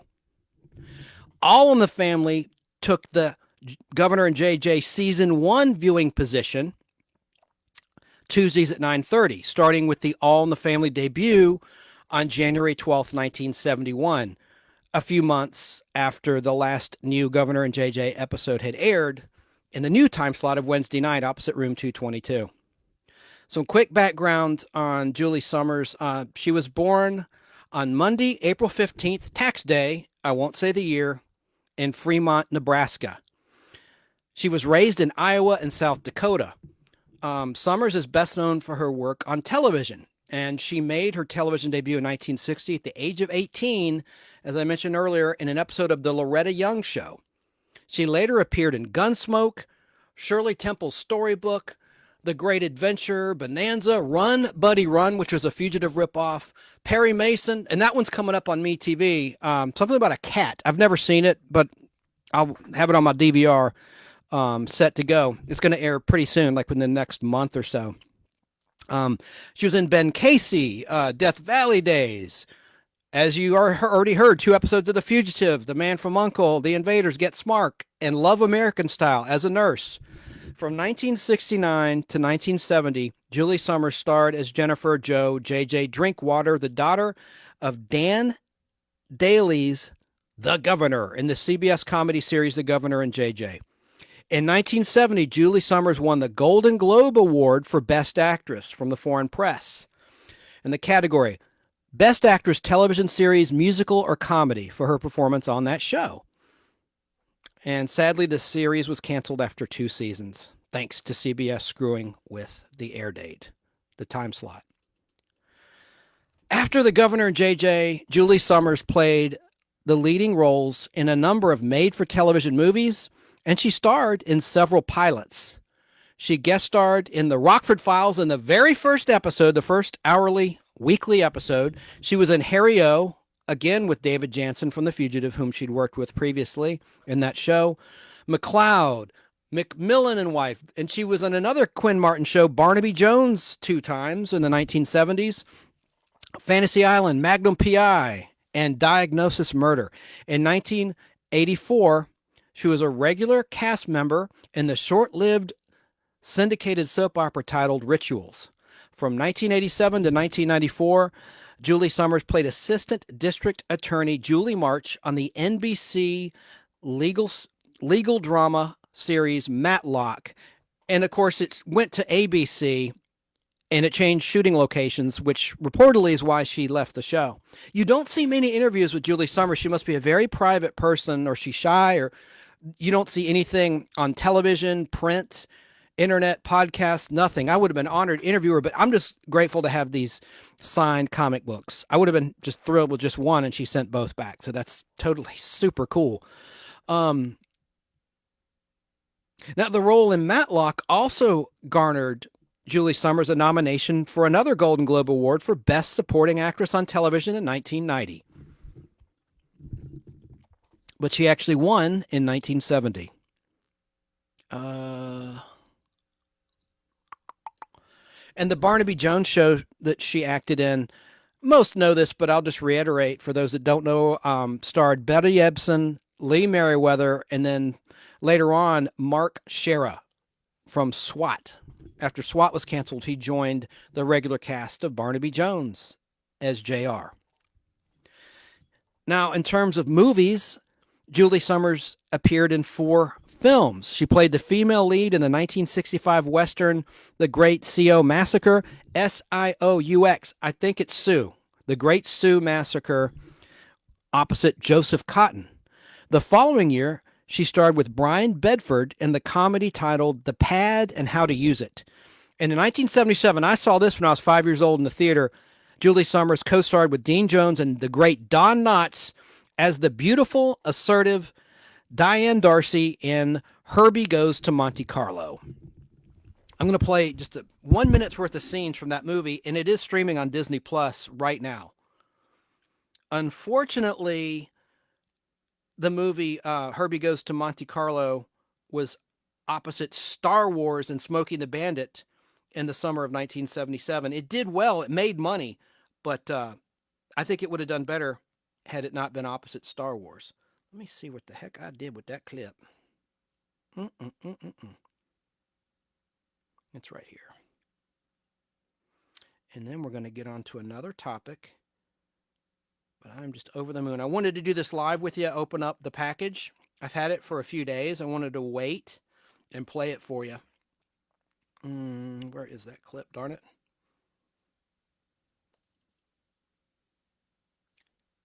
Finally found it. I pulled about 30 clips for this edition of the Nostalgic Podblast. There we go. Let me back it up. Here comes the raciest comedy of the year. Herbie Goes to Monte Carlo. Well, you're looking at the winner right here. This car? The winner?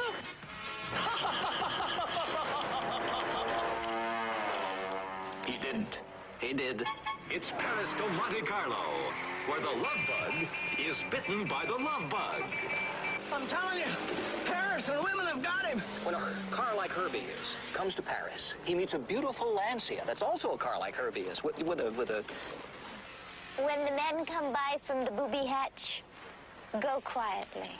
Herbie finds the car of his dreams and a stolen diamond in his tank. $6 million. Pull over! We want that car! He's up to his axles in trouble and head over wheels in love. We got the old Herbie back! Dean Jones, Don Knotts, Julie Sommars, and the all-new Herbie.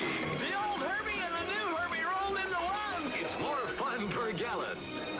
It's Walt Disney Productions' Herbie Goes to Monte Carlo.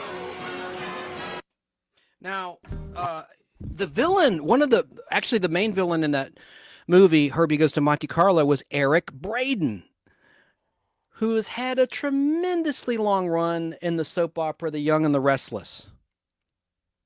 but he was in that. And then also in that was the actor who played Dr. Bombay in Bewitched, Bernard Fox. And they both went on to star together in the big screen blockbuster Titanic. So I guess it's a little bit of a, 6 degrees of Kevin Bacon for you there. And I got a little bit of Invaders trivia, but wrapping on the subject of Julie Sommars and that nice autograph she sent, 2 autographs, in fact. As I said, she guest starred in the very first episode of The Rockford Files, and she had tons of scenes with James Garner. She played a major role in that very first episode. I was hoping they would have brought her back, but she was in the very first regular episode. And Rockford Files, starring James Garner, began airing as a weekly series on NBC on Friday, September 13th, 1974 at 9 o'clock. And there was a movie preceding that, a 90-minute movie, I believe, a television movie that aired on March 27th, 1974, titled The Rockford Files, which starred Lindsay Wagner, and Bill Mumy co-starred in a smaller role in that very first movie. But when it was picked up as a weekly series, Julie Sommars was in episode 1. And there were 113 one-hour episodes of The Rockford Files, 5 two-hour episodes, including episodes with Tom Selleck right before Magnum PI started. He played a PI, Lance, towards the end of the run of The Rockford Files, the last couple seasons. It was filmed at Universal Studios. And, of course, due to knee pain and other reasons, James Garner quit the show, The Rockford Files. The final episode of Rockford Files aired on Friday, July 25th, 1980 at 8 p.m. And what an amazing theme song by Mike Post for The Rockford Files. So Julie Sommars retired from acting in 1994 with her final appearance on Matlock as her character of prosecuting attorney Julie March in the episode titled The Confession, which aired on ABC on December 1st, 1994, which was season 9, episode 7, and I've not seen it yet. I just started watching Matlock, and I really, really enjoyed it. I always thought it was a show for older folks, and hell, I'm there now. I'm an older folk myself. I'm an older person, so it's very well written. It's like a Columbo. Well written, well acted, and they get away with a lot of violence on Matlock. I was shocked. But I just want to now talk about some of her acting credits. I'm not going to get into her personal stuff. She's been married to her current husband since 1984. I'll just leave it at that. And this is kind of cool. She was born in Fremont, Nebraska, as I mentioned, to a government grain inspector father and a school teacher. She attended schools in Iowa, Nebraska, South Dakota. And while she was a student in Iowa, her father, without her knowledge, entered her name in a worldwide talent hunt. 15-year-old Julie Sommars found herself in Chicago auditioning for the lead role in the film St. Joan. She didn't get that part, but as a high school senior, she did win the American Legion State Oratory Contest in Aberdeen, South Dakota. She was the only female winner in all of what was then the 48 states. Before Alaska and Hawaii, I guess, were added. Those intercontinental states there. After graduation from high school, Julie Sommars took the Greyhound bus to California for a summer job teaching horseback riding and swimming, and attended San Bernardino Valley College. Her appearance in the play titled Our Town led to her being Loretta Young's daughter in an episode of the Loretta Young Show that we talked about. And she was 19 at the time. Her big break came in another talent hunt. She competed for and won the female lead in Ross Hunter's talent hunt for unknowns to play in his 1966 black comedy titled The Pad and How to Use It, based on the Peter Shaffer play titled The Private Ear. In 1969, okay, we talked about the governor and JJ. I'm obviously reading off of Wikipedia. And I've written some original content tonight in terms of a little biography for her, but I don't want to be repetitive here. Yeah, in 1969, she began starring in the comedy series The Governor and JJ, playing Dan Daly's daughter, Jennifer Jo, in 1970.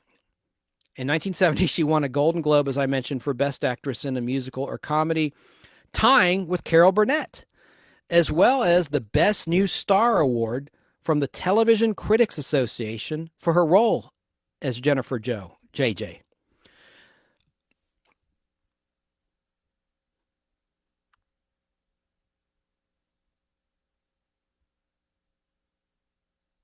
Upon retiring from March 1999 to March of 2000, Julie Sommars served as a public member of the California Judicial Performance Commission.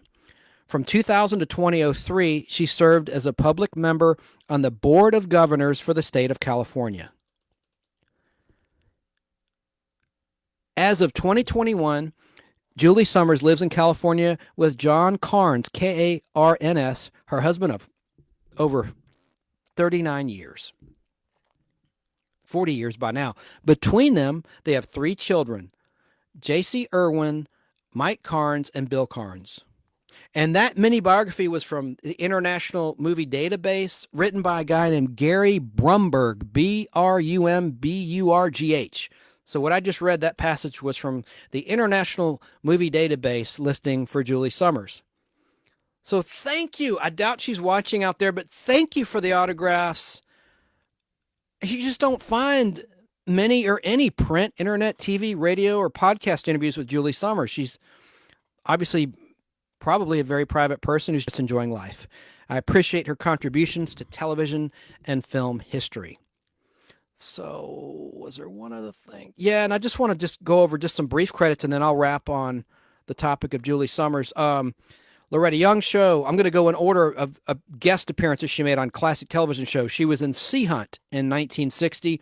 Shirley Temple Storybook, mentioned that. Holiday Lodge, The Tall Man, Outlaws, The Great Adventure. A lot of these shows I've never seen or even heard of. A lot of Westerns. Bonanza, that aired on MeTV recently. Sex and the College Girl in 1964. Slattery's People, that's spelled S-L-A-T-T-E-R-Y'-S, Slattery's People, 1965. She was in Flipper. She was in Perry Mason. I want to watch that episode of Perry Mason. I heard that was a good episode. What is it called? The Case of the Careless Kitten. That's it. I knew it had something to do with a cat. She was in Mr. Novak. She was in the movie The Great Sioux Massacre.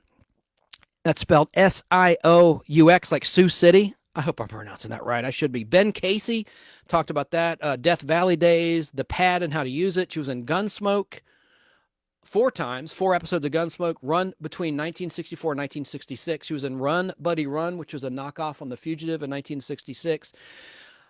Bob Hope Presents The Chrysler Theater in 1966, playing Maggie Lake. Talked about the Fugitive episodes, The Man from U.N.C.L.E., I mentioned that. She was in 2 episodes of The Man from U.N.C.L.E. in 1965 and 1967, playing 2 different characters. She was in The Invaders in a pivotal role as Grace Vincent. And in that episode, I didn't mention Wall of Crystal. She and David Vincent's brother, she's married to his brother who's a doctor. They don't believe in David Vincent's story, architect David Vincent's story about aliens, but they become believers by the end of the episode. She was in Dundee and the Culhane. That's like spelled like Crocodile Dundee, D-U-N-D-E-E, and the Culhane, C-U-L-H-A-N-E.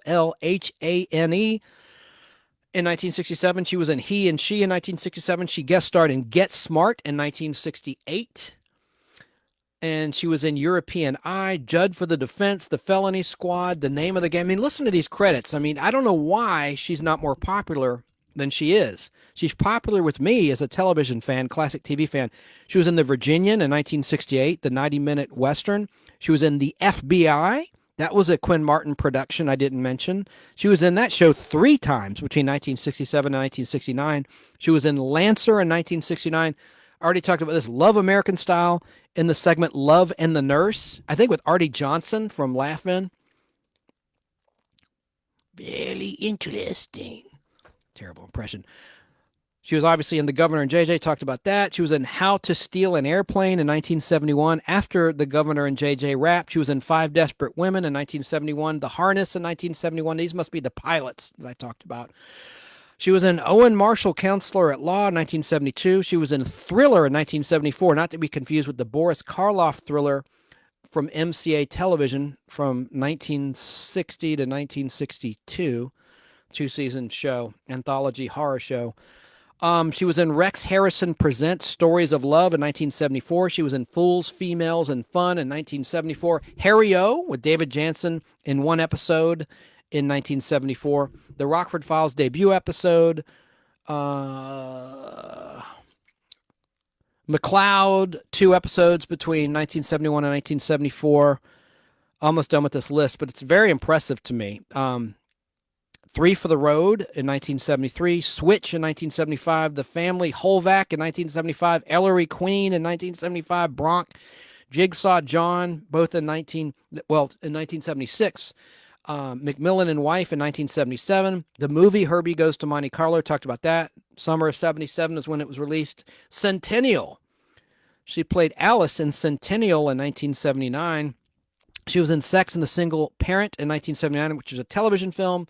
I already talked about the 2 Barnaby Jones episodes she acted in. Matt and Jenny in 1979. Cave In, TV movie, 1983. Fantasy Island, 2 episodes between 1978 and 1980. Another Aaron Spelling hit show. Insight in 1980, 1 episode of that show. And then I'd like to see this. I've never seen this. Beyond Westworld, based on the movies. There was a short-lived television show that was pretty cool, and she was in a 19 episode of Beyond Westworld. Magnum PI in a 1982 episode. She played 2 characters. That might tie in. I've never seen it. That might tie into my TV cliché of the week we'll talk about in just a second. She was in something called Waitress in 1982, The Devlin Connection in 1982, Emergency Room in 1983, Rituals, nighttime soap opera in 1984, Partners in Crime. That was a short-lived show. I think they only had 13 episodes starring Linda Carter and Lonnie Anderson. And she was in 1 episode of that show. Perry Mason, The Case of the Glass Coffin in 1991. And then 1 episode of Diagnosis Murder in 1991. Then her final credit was that final appearance in Matlock in 1994 as her character Julie March. So very grateful and to her and to you listening to all that, but I think it's important. We're a historical educational program, and I think she's a very underrated, competent, retired actor, and I wish her and her family all the best. So now I just want to briefly talk about The Invaders briefly. I've talked about that show ad nauseum, but to me, I just think it's so cool that she was in The Fugitive and The Invaders, and that's TV gold right there to be in those 2 shows. And I'd pulled a clip. I played a little bit of the end theme, and anyone that was watching the video, I reveal one of her autographs while that terribly sad or depressing music of Dread by Dominique Frontier is playing. That was a miscue on my part. But that music, the theme to The Invaders, was based on an Outer Limits attempted spinoff titled The Unknown. I played this in the Halloween Podblast. I play this every Halloween in the Halloween Nostalgic Podblast edition, but I want to play a little bit of it now. Okay. And this is William Woodson. Another thing that just occurred to me.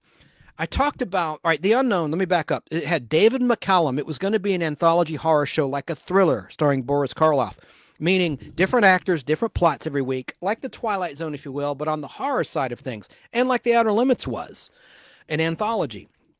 And it was not picked up by ABC. They went with Voyage to the Bottom of the Sea from Irwin Allen, and so it was not picked up, so they re-edited this pilot titled The Unknown and aired it as the final season 1 episode of The Outer Limits. By the way, there was only 48 episodes of the original Outer Limits, which aired between September 63 and January 65. It was canceled in the middle of its 2nd season, The Outer Limits was. But this pilot was really cool. It had all sorts. Vera Miles was in it. Barbara Rush was in it, among other actors. But if you know The Invaders, after the 4th episode, when they go to a commercial, there was a tearing effect, a rip effect. I wish I could show you. Very unique. The first 4 episodes, it would just fade to black at the end of each act to go to a commercial break. But they had this cool little tearing effect, and that came from The Unknown. If you look on YouTube, look up The Unknown opening titles so you can see it. I wish I could show it to you, but I'm going to play you a little bit of the audio. So here's what was recycled for the Invaders a few years after this was made. The ripping effect, the musical theme, and the friggin' narrator. That was the third piece I've never put together. That's William Woodson. Same narrator and some of the same dialogue a little bit about lonely country roads. That was in the opening credits of every Invaders episode, like David Vincent was searching for black coffee. And they talked about lonely country roads that architect David Vincent was traveling in the middle of the night at like 4 a.m. on his way home from a business trip. And I'm going to play now the opening to The Unknown just for educational purposes. And it's really dark and spooky. Let's listen. There is a fear that is unlike all other fears. It has a special, clammy chill, a deadly gift for inspiring deeper, darker dread. It is the fear of unopened doors, of locked rooms, of bends in lonely roads. It is the fear of the phone call in the dead of the night, of the stranger you recognize, perhaps from a nightmare. It is the fear of the unexpected, the unfamiliar. It is the fear of the unknown.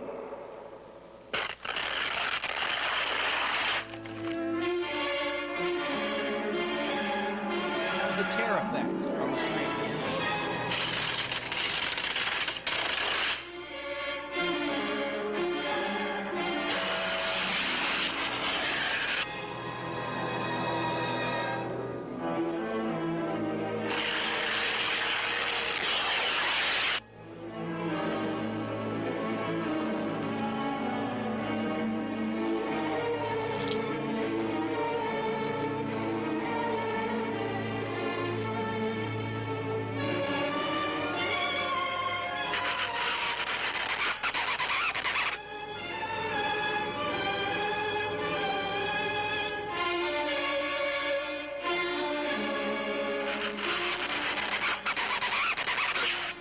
That's the ripping effect that they use in the Invaders when they go to commercial break. Here's the end of the pilot. Murder, madness, and other lurking horrors are the raw certainties that await you in the depths of the unknown. So it was very dark. I'm not going to play anymore. I played the whole thing in the Halloween 2022 edition of the Nostalgic Podblast.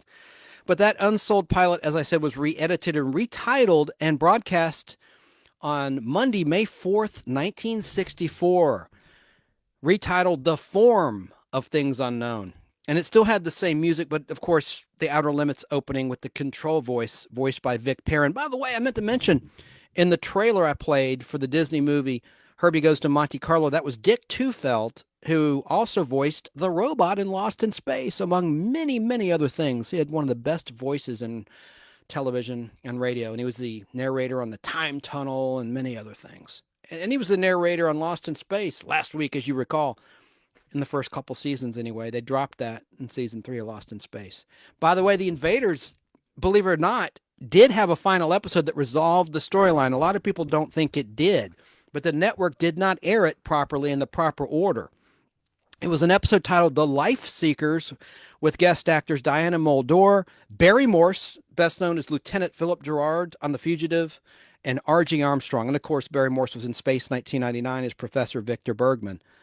And the Invaders 1-hour show began on ABC at 8:30 p.m. on Tuesday, January 10th, 1967, and wound up in The Fugitive's former time slot at 10 p.m. Tuesday night, starting on September 17th, starting in September 5th, 1967. That was a week after the final Fugitive aired, which I have a 16-millimeter film print of, the final 2 Fugitives with the original commercials, including a cigarette ad with Deanna Lund, who went on to star in Land of the Giants and many other things. She was in an ad for Bel Air cigarettes. Bel Air, Bel Air, Bel Air. There were 43 episodes of The Invaders, but I recommend the extended pilot, which is on the CBS Paramount official DVD release. It's longer. It fleshes out the details of the story, Ellen Corby is in the pilot, who went on to play, of course, Grandma Walton in the Waltons. All sorts of great actors are in that Invaders pilot. So let me see what else I have for you. And again, salute to Julie Sommars. That's awesome. Thank you for the autographs.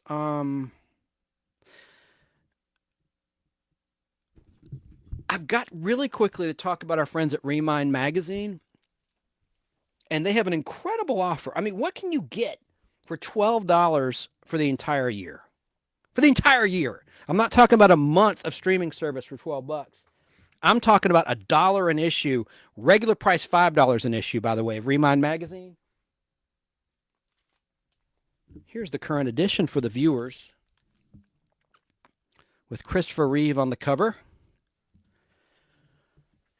This makes an awesome gift for college students, for birthdays, and they'll think you spent a hell of a lot more than just $12, for goodness sakes. And of course, that's tax-free, no postage, no nothing.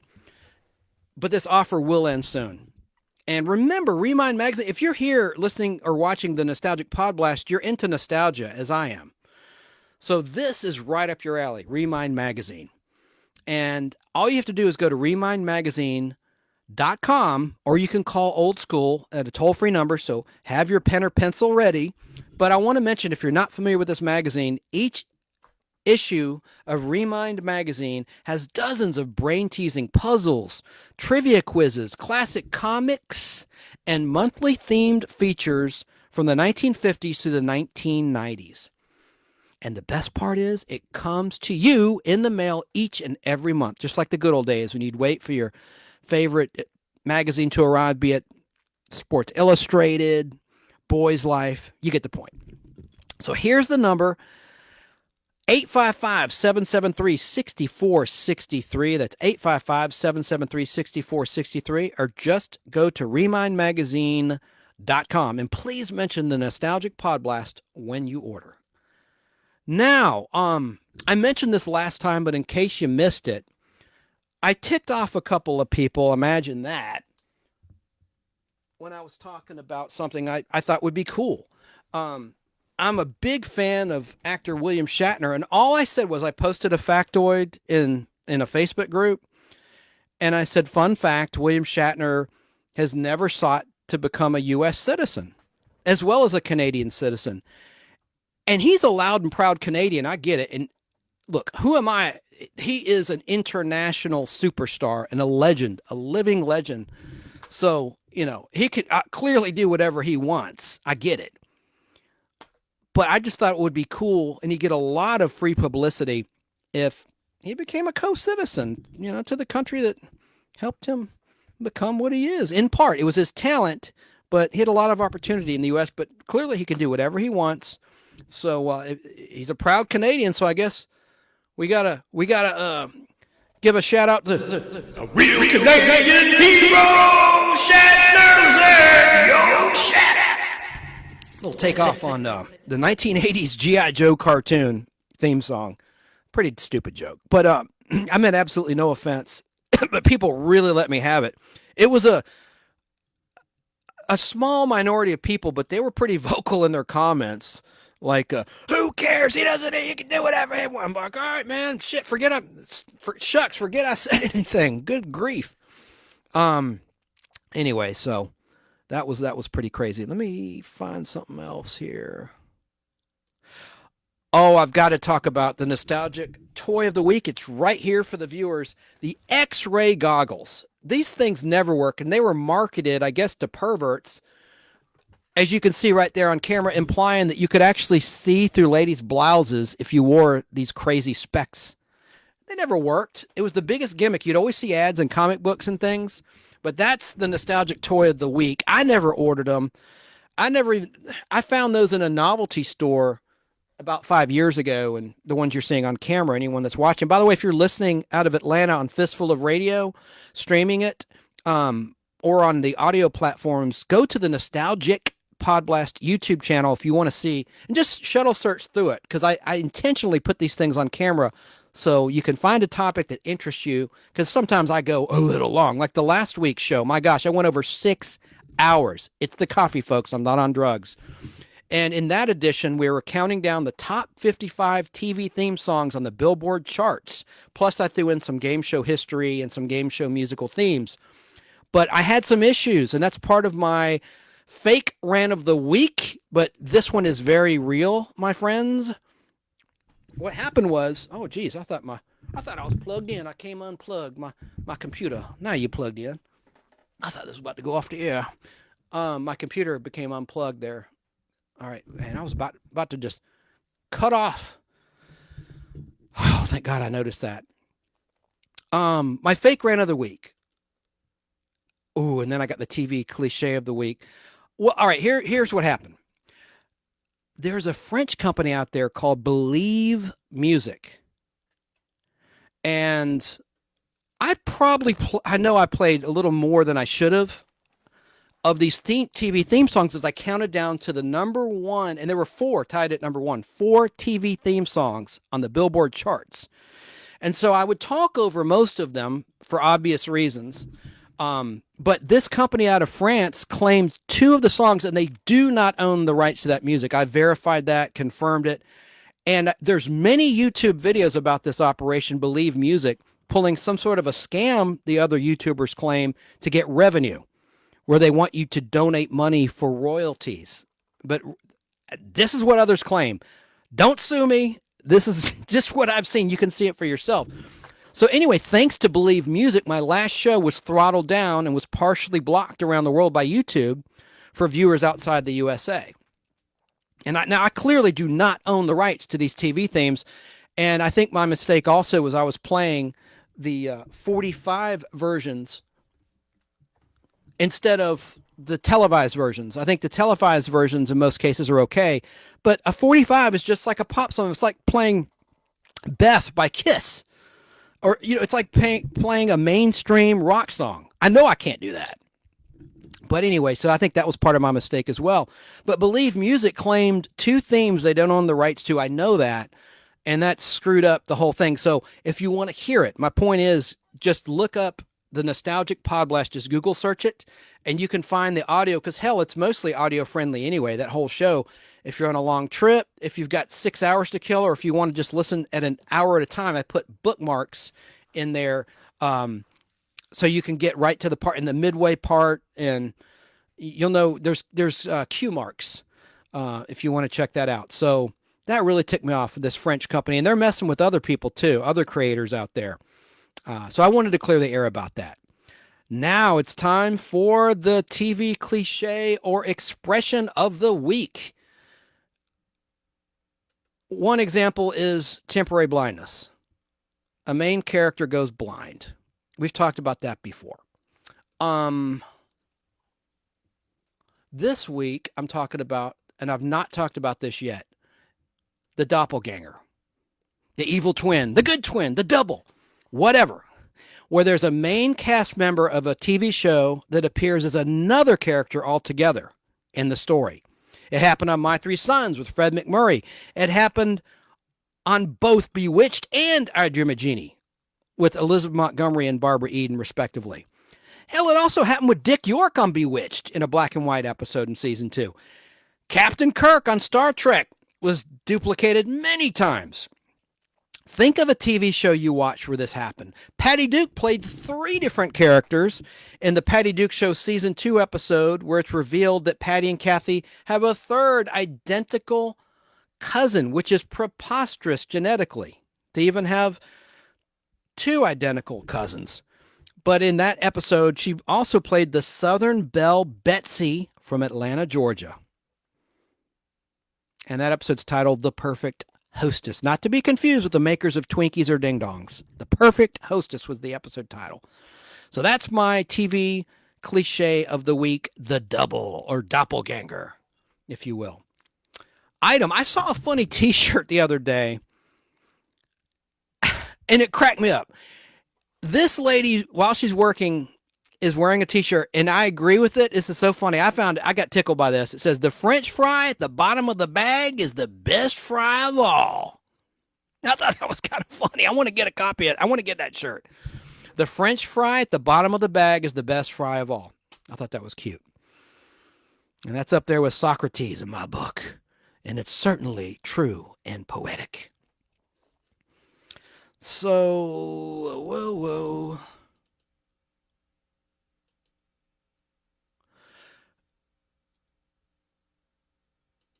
Oh, gosh, I got to give you this update. I have another mini unboxing. Nothing up there like the items that Julie Sommars mailed back to me that I was hoping she'd autograph, and she did. So sweet of her. And I love her voice. I know I said that earlier. She has the best, cutest voice and smile.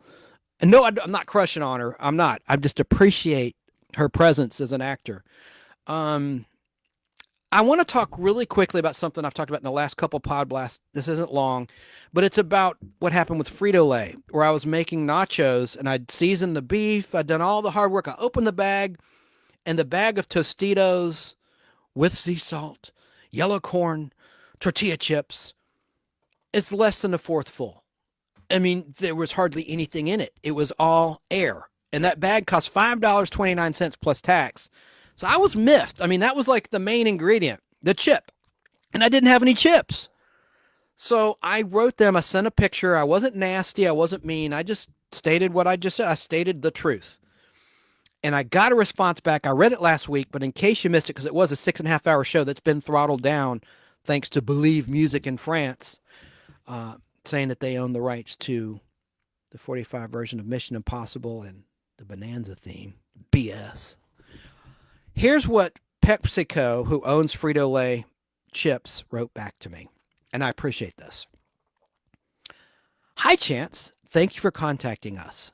We're always concerned when a consumer has a negative experience with one of our snacks and apologize for the inconvenience and disappointment this caused. We are mailing coupons to you, which I did. I got to cover up my address. I have them right here. I don't know what's in them. I joked, watch it just be 10 cents off your next purchase, but we'll see together what's in this thing. And I don't know how they had my address.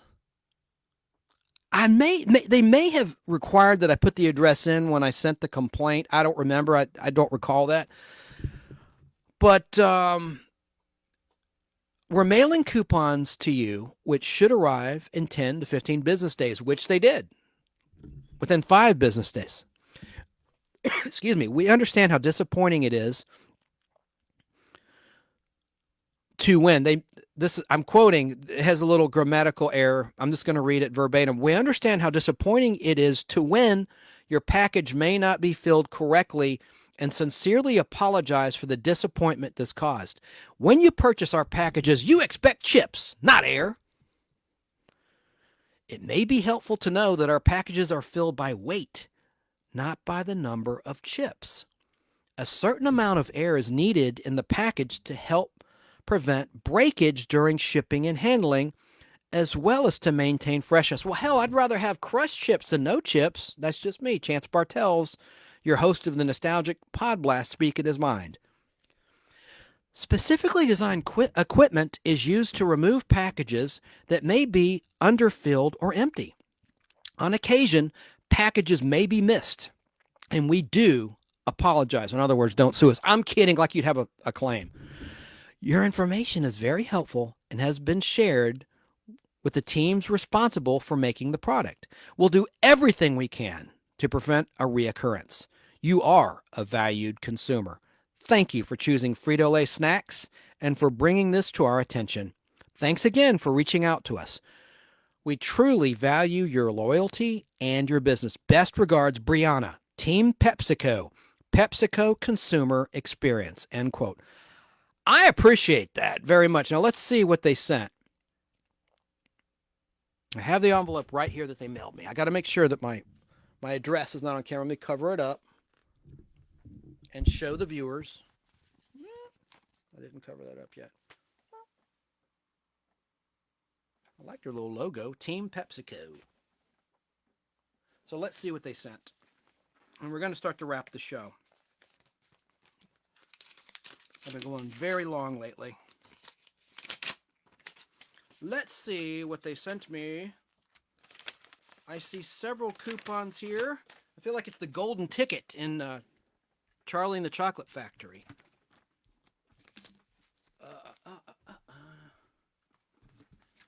First of all, it says, thank you for your loyalty to our products.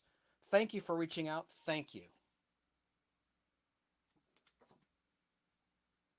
I like a little smiley face. And I have 3 coupons good for any Frito Lay product up to $4.99. Check that. It's 1. So that makes up for the 1 bag I got. But I bought 2. I bought another one to open live on the show, and it was also underfilled. So that's cool. They gave me 1, so I get the bag. And then I have $2 off coupons. I think that I'm more than satisfied with that. That's cool. And for future reference, I'm going to buy tortilla chips with the clear bag where you can see what's in them. Hang on a second. I grabbed one. I want to play some music while I need to step into the other room. I want to show you what I'm talking about. I feel bad doing this. Let's listen to a little bit more of let's listen to the underscoring of the Price is Right walking theme as I grab this bag of chips.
Bless you, Bob Barker.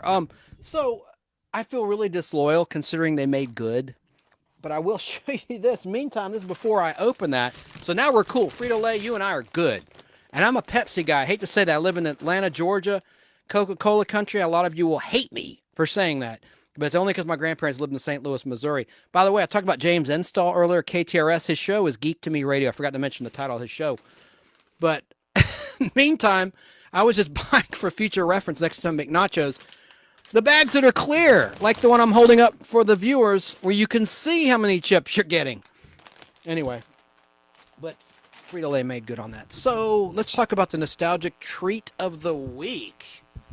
And it's Zingers by Dolly Madison. Ooh, I hear a bad hum there. Sorry about that, folks.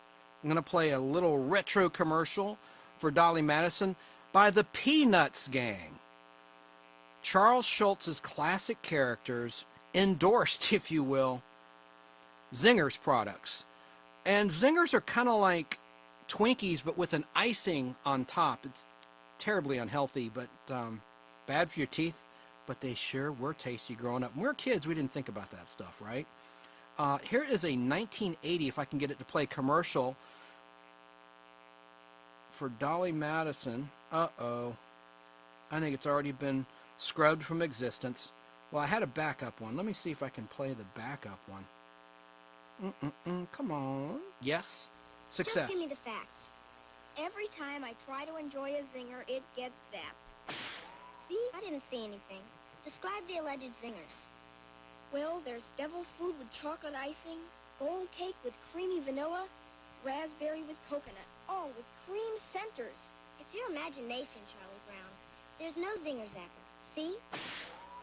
When you have zingers around, there's no escaping the zinger zapper.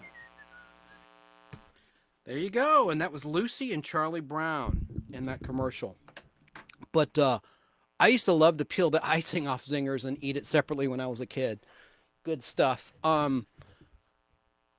So Dolly Madison snacks are probably best known for us Gen Xers for their long association with the characters from Charles M. Schulz. The Peanuts comic strip gang.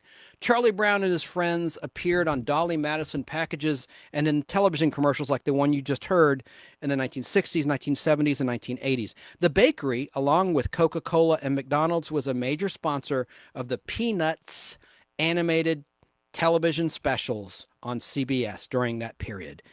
Each pie flavor was sold with a different character on the wrapper, including Charlie Brown on cherry and banana cream pie, Linus on the apple pie, Lucy on the lemon pie, Schroeder on the berry pie, Sally on the coconut cream and pineapple pie, Frida on the chocolate pie. I never had a chocolate pie, Hostess or Dolly Madison. Peppermint Patty on the strawberry and peach pie, and then Marcy on the boysenberry pie. Yeah. Yeah! The wrappers were later redesigned and featured Snoopy on all of the flavors. Charlie Brown was also on Zingers packages wearing a baseball cap. Snoopy was also on Gems, the donut packages as well. The powdered donuts and the chocolate-covered little donuts. The original Dolly Madison logo was used from 1969 through the mid-1980s.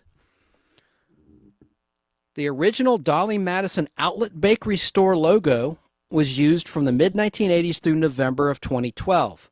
During the period when the packages featured the Peanuts characters, the advertising agency for Dolly Madison products was Dancer Fitzgerald Samples, San Francisco branch, primarily due to its proximity to Charles Schulz, who was based in nearby Santa Rosa, California.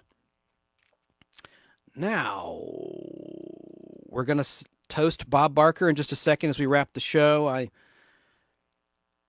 I want to just give some shout outs to some other nostalgia related programs that I enjoy. We'll skip taglines. I haven't done this in a while, but I'm trying to get back into having some taglines, like maybe 5 to 10 taglines, an advertising tagline, and you name the product. We did magazine taglines last time. It could be a soft drink. It could be beer. I name a tagline, you think of the product. But we'll skip that this week. Want to give some shout outs. I forgot to mention the Retro Zest show and the Retro Zest podcast, retrozest.com. That is a fantastic show with excellent guests that I recommend. Superior audio quality. It's a great listening experience. And also want to mention BK on the Air, which is a radio show out of Cartersville, Georgia. Saturdays, 10 a.m. to noon Eastern Time on WBHF, which has been around that radio station since 1947 or 46. A long time. And then I want to also mention Geek to Me Radio that I just mentioned, which is live for 1 hour on KTRS, which is a huge radio station in St. Louis, Missouri. He's on for 1 hour Sunday nights at 7 p.m.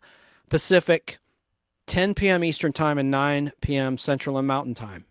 And he's on YouTube Live as well most Sunday nights, or on Facebook Live simulcast most Sunday nights. Check out Thrash Pondo on YouTube Sunday and Monday evenings. Open by Chance Toys on YouTube. That's a husband and wife team. They're based in Georgia, where I am, and I've met them a couple times in person recently at various shows, including one about 2 weeks ago, a toy and comic book collector show. I want to recommend the Superman homepage. It's been around for decades. They're live on YouTube Monday night at 10:30 Eastern, 7:30 Pacific time with a 1 hour show. And it's all things Superman. If you're into Superman, not just the Christopher Reeve movies or George Reeves television show or Kirk Allen or the current projects. It's all things Superman. And they show comic book covers throughout history and a lot of good news pertaining to Superman. Steve Eunice is the main host of that program. And if you haven't already, check out, this is a monster YouTube channel, Dave Sundstrom. He does a lot of great live content. And he recently produced an excellent video piece about vintage Topps and Flair TV and movie bubblegum trading cards. It's a must-see for a Gen Xer that collected that stuff as I did. And Dave Sundstrom, Sunstrom. And Barry King is the host of BK on the Air. I don't think I mentioned that. He hosted along with Alan Sanders on BHF, and he's on YouTube as well. BK, like Burger King, letters B, letter K on the air. And then Golden Age of TV, a guy named Pat McCormack, who's a guitarist. He was a regular on General Hospital. He won an Emmy Award for being in a fictional band on General Hospital, the classic daytime soap opera. So he's a good guy as well. Yeah, so that's everybody. And I'm sorry I didn't mention the Retro Zest shows by accident last time. He does a lot of promoting for me and the Nostalgic Podblast, this very program. So that's it. I wish you all a great week. This is Chance Bartels of the Nostalgic Podblast signing off. God bless the memory of Bob Barker. Don't let any haters get to you with any BS. I have not seen anything. I've seen nothing but love, thank goodness, in the wake of his passing back in August of 2023. I'm sure that'll change, unfortunately, but all the good he did for animals as an animal lover. And I showed on camera my pet bunny rabbit baby a while ago, earlier, if you want to check her out. She was so scared. Bunnies they're prey animals. They don't like to be held, but she trusts me, but she was shaking like a leaf. So I put her back in her area. She has a nice big area here at home, and she's a very cute little pet. But now let's raise a glass, whether you're drinking coffee or something stronger, to the great Bob Barker. And I want to play this for you now as we sign off. Instead of playing our regular theme music, I'm going to play this. He's a television legend, and I'm confident he's in heaven now with Dorothy Jo, the love of his life. It's so nice to be here in Japan. So this is Toto performing 99, which is how many years the great Bob Barker was on this earth. 99 years.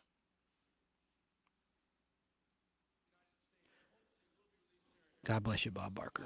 The greatest game show host of all time, in my opinion.